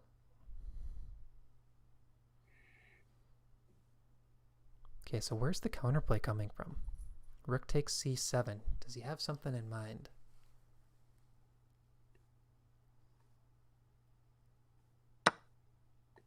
Yep, as expected. Grabs it. Maybe rook Yeah. d2, threatening rook d1, but white could always put the rook back on c1 to play ultra safe. Yep. I really hope we don't see rook b1 check. That'd be such an No, yeah, I unfortunate don't think ending. we'll see it. He might have been thinking it last move, but I don't think now we'll see it. Yeah. Yeah, it seems like I don't know. It seemed like black had something there, but JD just found a really nice subtle improvement parking the queen on e4, like perfectly centralized. Yeah. Yeah, I'm really liking JD's position now.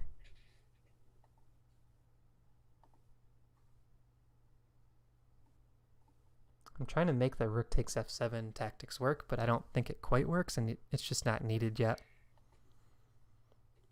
JD has a lot of time here.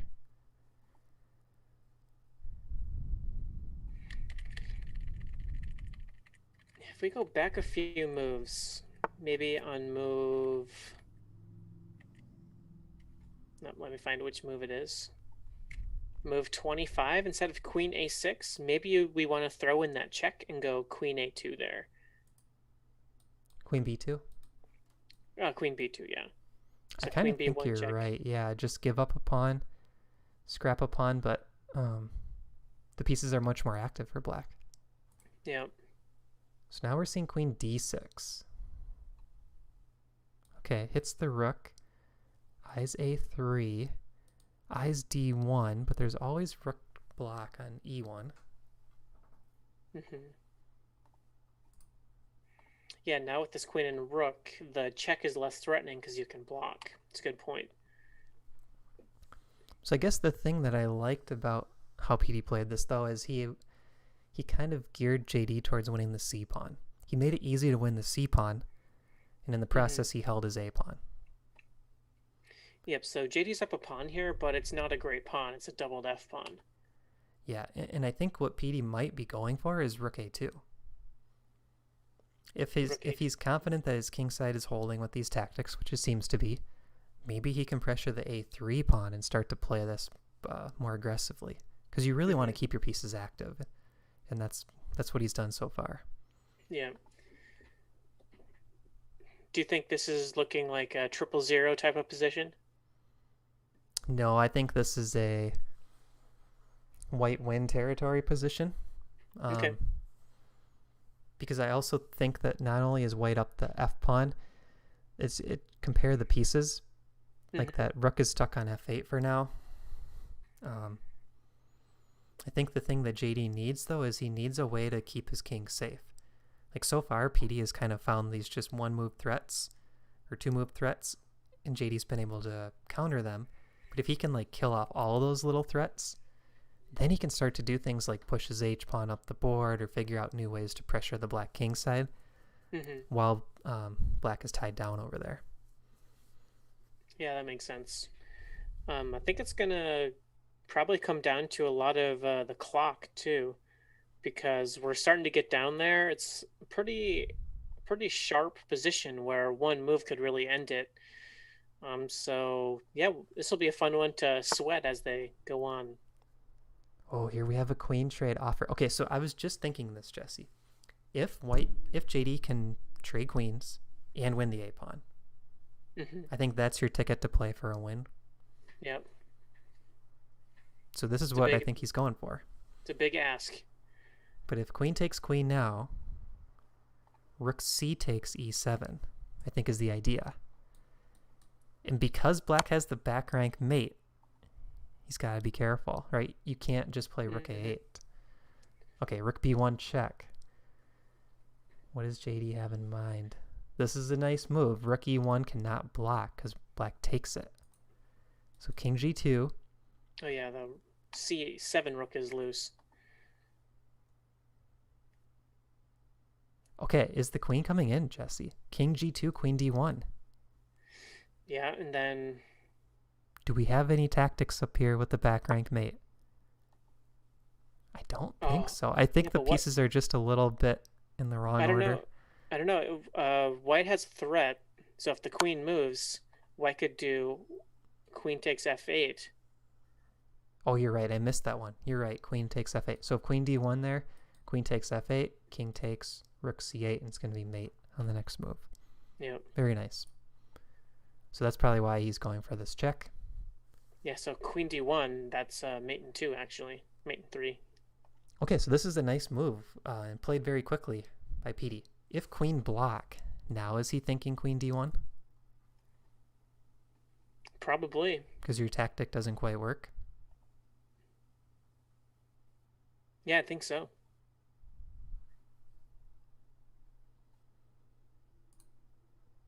All right, this is a big decision.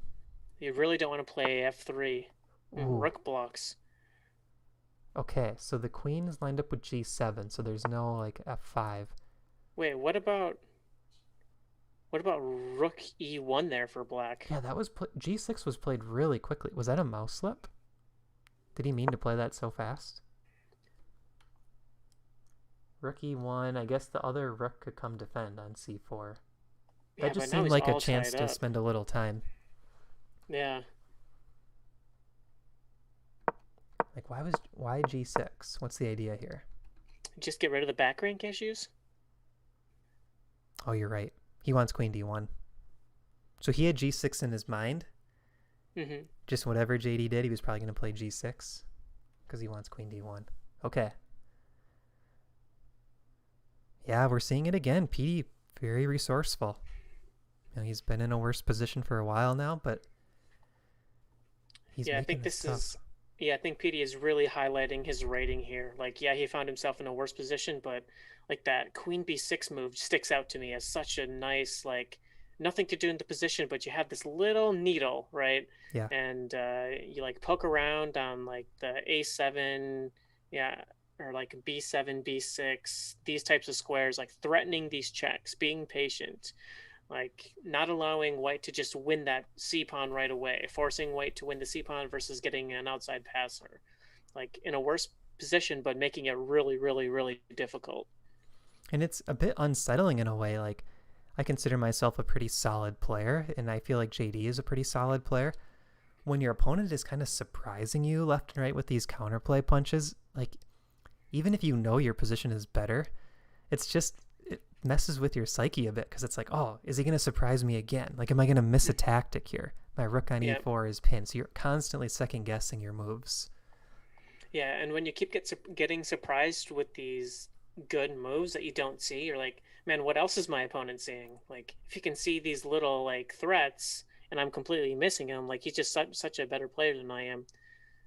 And So to go even more into the psychology of it, and you're a former poker player, Jesse, but like, if PD is surprising JD left and right, and he knows this, and let's say it gets into a time scramble, you could throw in a move that you know is a bluff, or you don't know if it works or not. You just play it mm-hmm.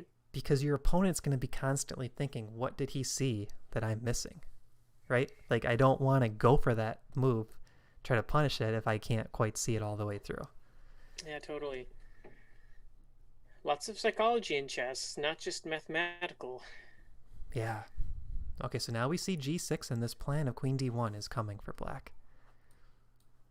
Queen D1 followed by Queen F1, Queen H1 ideas. I mean, there's perpetual in the air, and the white king is running. This is a Yeah. really nice idea by PD. Yeah, so we've been live for 2 hours. Thanks for everyone who's been around for the whole trek so far. I think we probably have about another 20 or so minutes, depending on how long they're going to live off the increment. But if you made it this far, we'd appreciate a like or a subscribe even. And excited to see how this one turns out. Are we going to end with a 1-1-2 draw match? Or is someone going to pull ahead to get a W? Yeah, I'd actually like to see, if you're watching, put your prediction in the chat right now.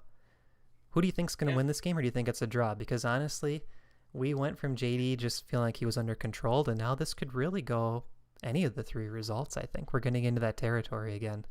Yep, I agree. Both players a bit in time pressure. JD has a solid 7 minutes, PD with 5 minutes, but I've seen wild blunders in like a 5+5 game, and that's essentially where we're at right now.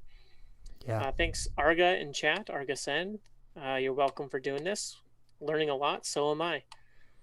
And this is something that Jesse and I have been saying that we want to do more of. We want to create more live events and stuff like this for the ChessGoals members. So glad you guys are enjoying it. So let's try to find a plan here for white. Yeah, it's not easy to break through. I think you're gonna want to try to win the A5 pawn. Okay, so he's going for a trade.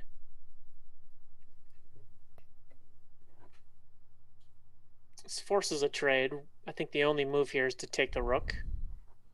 Yeah, I was looking at taking the other rook with check, but the B1 rook hangs in the end. Like, could we do a two Oh. rooks for a queen? Which would be kind of a cool imbalance. Mm-hmm.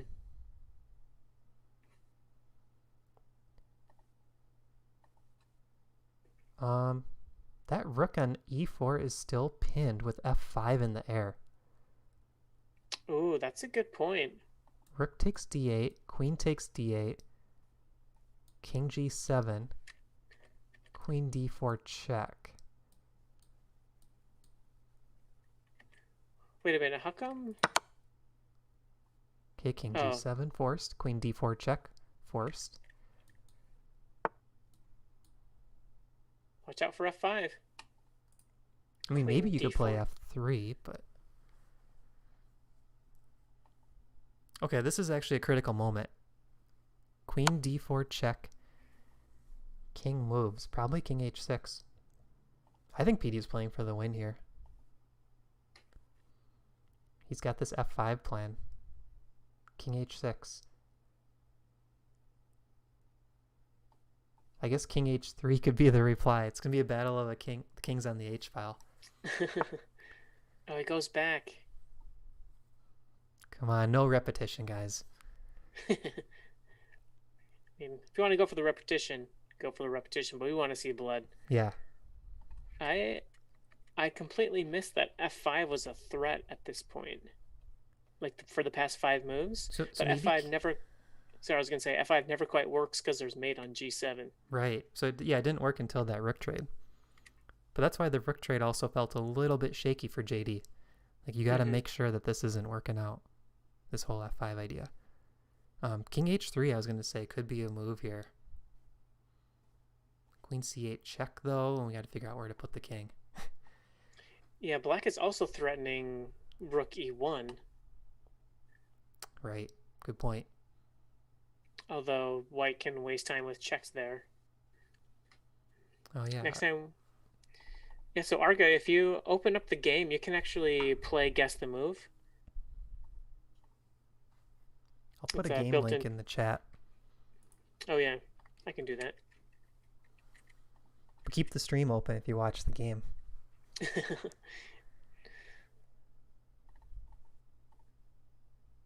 Yeah, move guesser would be fun. There's 3 observers right now in the game. Us two and someone else maybe. Yeah. I see us 2, the doting donkey, and one more. Hmm.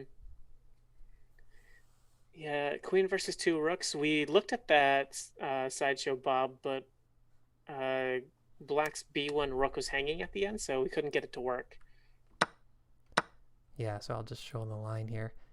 If queen takes rook check, queen takes back, rook takes rook, there's queen takes b1. Otherwise, I thought that would be a really interesting line if black was able to go for that. So in the game now, we're seeing king g8 with a chance for JD to repeat. I think PD would go to h6 if we repeat, though, don't you? I kind of think he would too. I think he's got that fighter mentality. I don't think he wants to draw here. He's still What got about play in the position. what about queen f8 there, though? Okay, so you're going to start with queen d8, Yep. king g7, and then what? Oh wait, no. Because you have to check me back on d4, king Yeah. h6.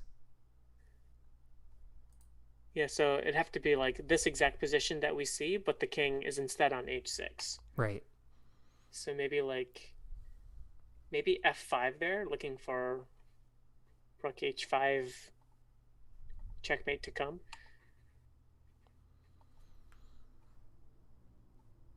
It's Or interesting because for some reason I feel like with the extra f4 pawn for white, the black king is somehow safer on h6 from diagonal checks than the white king is on h3. oh yeah, I see that. Very interesting. So like king h3, there's always queen c8 check, and it's like you have to go right back. But king h6, he seems tucked away a little bit safer. Oh man, look at the clocks. We got 4 minutes against 3 minutes. Yeah, Arga, you're right. Turning on the eval bar is always tempting. We've Yep. gone this whole game without the eval bar. Last game we did check it at one point just to kind of see where we were at, but it's kind of Yeah, nice getting surprised by the players and trying to figure out lines on Yeah, our own. and I like too that we don't just like see every single refutation for every move because you don't see that over the board. There's very very possibly some point 10 moves back, there was a win, and neither of us saw it. So we're not going to berate the players for missing an obscure rook move or something. Right. And I liked in game one where Bob found that really nice find with rook g5. Yep. Like he spotted it 4 moves deep. That was really good. Yep, that was a fun one to kind of analyze without the engine because neither of us saw that initially, and we thought it was just really good for white. Or was it? Yeah, it was really good for white. Right. But then you kind of stumble down the line and all of a sudden it appears like, oh, now Hmm. what do we do? Already Yeah. lost a piece. 2 minutes for JD. We're at the 2 minute mark.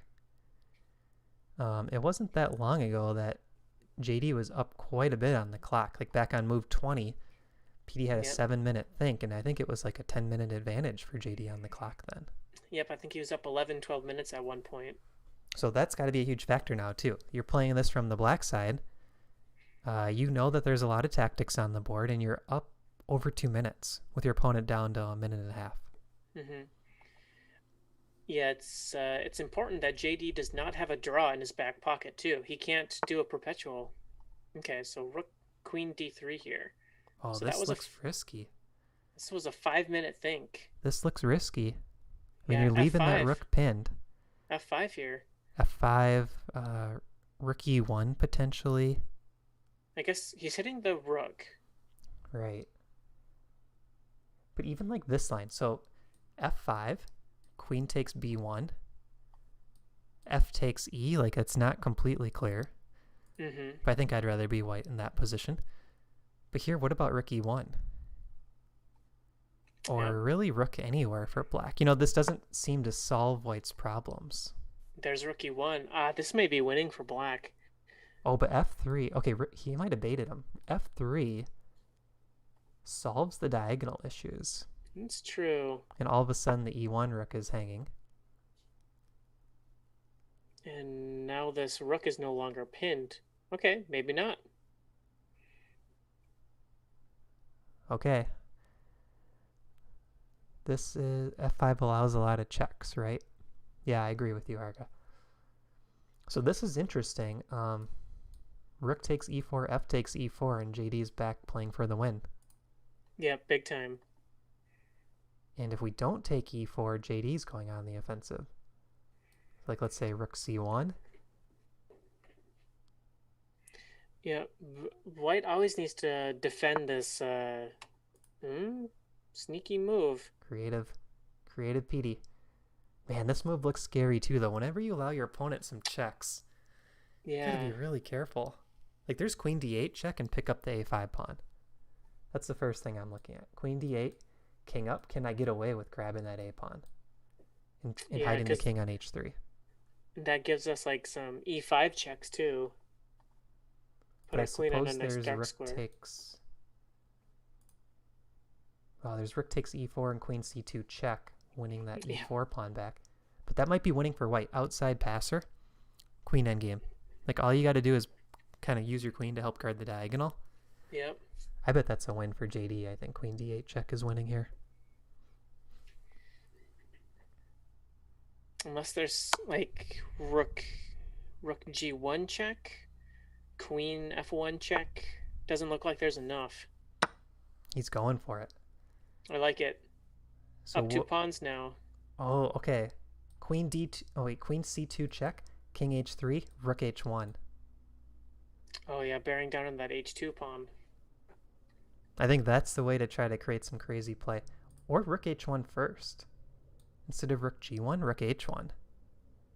Oh yeah, like rook or queen f1 check to come. Yeah. Or queen g1 and take h2. Kind of dual threat. Oh, rook h1 here. We still have a game. JD picked No. up this pawn, but rook h1. We gotta... Okay. There is always a perpetual, I think, for white. If he needs Yeah. it. At this point now, he has that perpetual in his pocket. Queen f1 check. Oh, this is scary, though.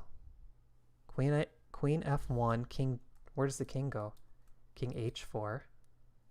Yeah, there's no g5. There's queen takes f3. I think we're going to see a draw. I think JD's going to have to go for perpet at some point. This is looking scary. Yeah, so white's perpetual is e5 check. What about King h3. Oh no. Queen g5. Yeah, I feel like the perpet's always there, unless he can block with F and then go to H6. Black's got some winning chances. So Bob is saying King G4. There is F5 check. Forking King and Rook. Yep. And there's also H5 check, which would be like a move to try to get a Oh, checkmate maybe if there was a it's good follow-up there. it's close to a mating pattern, but I don't know, maybe a king up, f6 mate. This has to be the move, yeah. Yeah, king up could create a mating net, and there's, I guess queen g5 check might have been there. Okay, so now king h4 must be the critical move, right? I don't think you King can allow f5 check. King g4 gets mated. Wow, immediate. Rook g2. Oh, he's going to hide the king on h6. Here's the line. Queen e5 check. Block with f6. Queen e7, king h6. Block with f6. Is there enough here, though? He's got a mate set up. Yeah, he does. Block with f6, queen e7 check, king h6. And the idea is rook takes h2 and queen h3 mate. Wow. But JD has this weird move h3. I don't think rook g2 is the most accurate. Like this whole rook on g1, rook g2, I think he should have gone quicker for the h-pawn. Okay, we're going to see repetition once. Now will he go f6 here? If JD checks again, will he go f6? But JD has h3. h3, queen takes f3, though. Yeah, but what about f3, queen e7 check? Okay, so this is the critical moment. I think you go f6. But what about queen f8 check at the end? That mate? Oh, you're right. You're right. You're 100% right. So we need to have a for pet. I missed that. Yeah. So f6, queen e7 check, king out. There was a mate. Yeah, draw. Ooh. Man, what a game, you guys. Great 2 games. Really good games, guys. Good games. Wow, so many attacking chances on both sides. Yeah, PD Smooth, I think, really showed how to play down, because he was behind, I think, on the eval for most of that game, but he just had the right pokes and prods to really, I don't know, really save himself tactically. So that was super fun and instructive to watch. Yeah, very entertaining. The crowd goes wild in the chat. Great games, tough fight, says Dennis. Good stuff, very entertaining. Yeah, I agree. So I'm looking at the chart from that game, and it looks like the largest advantage was around move 28. It was a 1.37. Okay. And JD had like a very slight edge all game. So it was kind of like somewhere between 0 and 1.3 Yeah. the whole game. And PD did an awesome job holding that really uncomfortable position to be in. Wow. That was a thriller. We could not have asked for a better match. I That know, was for really real. good, guys. We'll have to have a rematch now. Yeah, it was. I'm glad that there was no like big blunder to end it or anything, and really, you guys played, I think, pretty perfectly both games. You guys both played super well. That was a lot of fun. Yeah, and I think very high quality games too. I mean, for 30 minutes, the first game had a couple more mistakes, but it was really tactical games and finding critical moves with not much time on the clock. Yeah, and we even got a brilliant. JD gets a brilliant with King H4 at the end. Awesome, move 41. Yeah. Oh yeah, critical move, brilliant. Very nice. So we have that whole game, no inaccuracies, mistakes, or blunders by either side. So incredibly played game. Yeah, I'm seeing the accuracy 98 to 98. Yep, exactly. Very nice game, guys. Yeah, that was a lot of fun. I like seeing the banter in the Discord channel. PD says, I think I played better than in the first game. It was probably worse the entire game. JD says he got to play a lot of prep that game. I think, yeah, one thing this highlights is JD's opening prep. Like, we've known for a couple of months now that he's really good at his working on his openings. Mm-hmm. And he's pushing for that expert level. I think JD's already kind of got expert level openings. Like he's ready for classical OTB chess and pushing for that expert title. Yeah, well, that was a lot of fun. If there's any questions in chat, we're happy to take them. Um, Yeah, let us know, guys, if you have anything you want to ask quick before we wrap up. it's always fun just to sit down and analyze some slow chess. Two games that pretty much went the distance.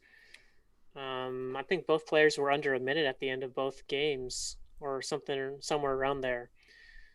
Yeah, So yeah. and the cool thing with the 5 increment too is you sacrifice a little bit in the quality of the end games in the time Mm-hmm. scramble, but you get these exciting time scrambles too. Like you don't know what's Mm-hmm. going to happen. I missed the queen f8 mate idea.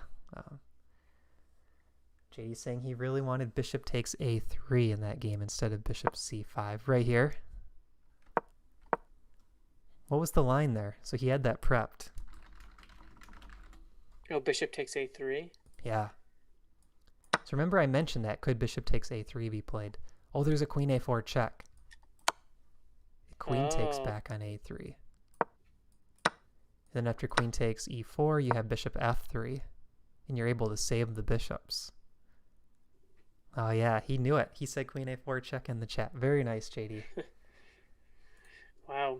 We even with our complimentary or compliments to his opening, we were still underestimating him because he had like this is like 12 moves steep in Budapest, Yeah. and he remembered it. That's what he prepped. Okay, JD, you have to tell me. I completely forgot the D4 course. How much of this was from the D4 course? I'm not sure if he's actually listening. Yeah, it might not be. Well, I see him in the YouTube chat. Oh, is he? Mm-hmm. Okay. Oh yeah, PD just came in. Thanks both players and commentators. Thank you, Arga, for listening. JD, was any of this part of the D4 course? That was the one thing I wanted to know. I haven't looked. I can't remember.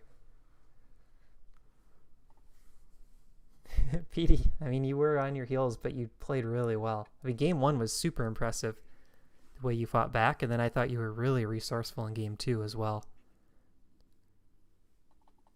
Okay, yeah, that's what I kind of thought, JD. So quite a bit was from the D4 course, but it's a line that JD has already played before. Yeah, PD, Rook G5 game 1. That was really hard to spot, and we didn't see it until it was already kind of starting to go down that path. Like once F5 gets played, it seemed good for JD if you don't have that tactic. Bishop takes F5.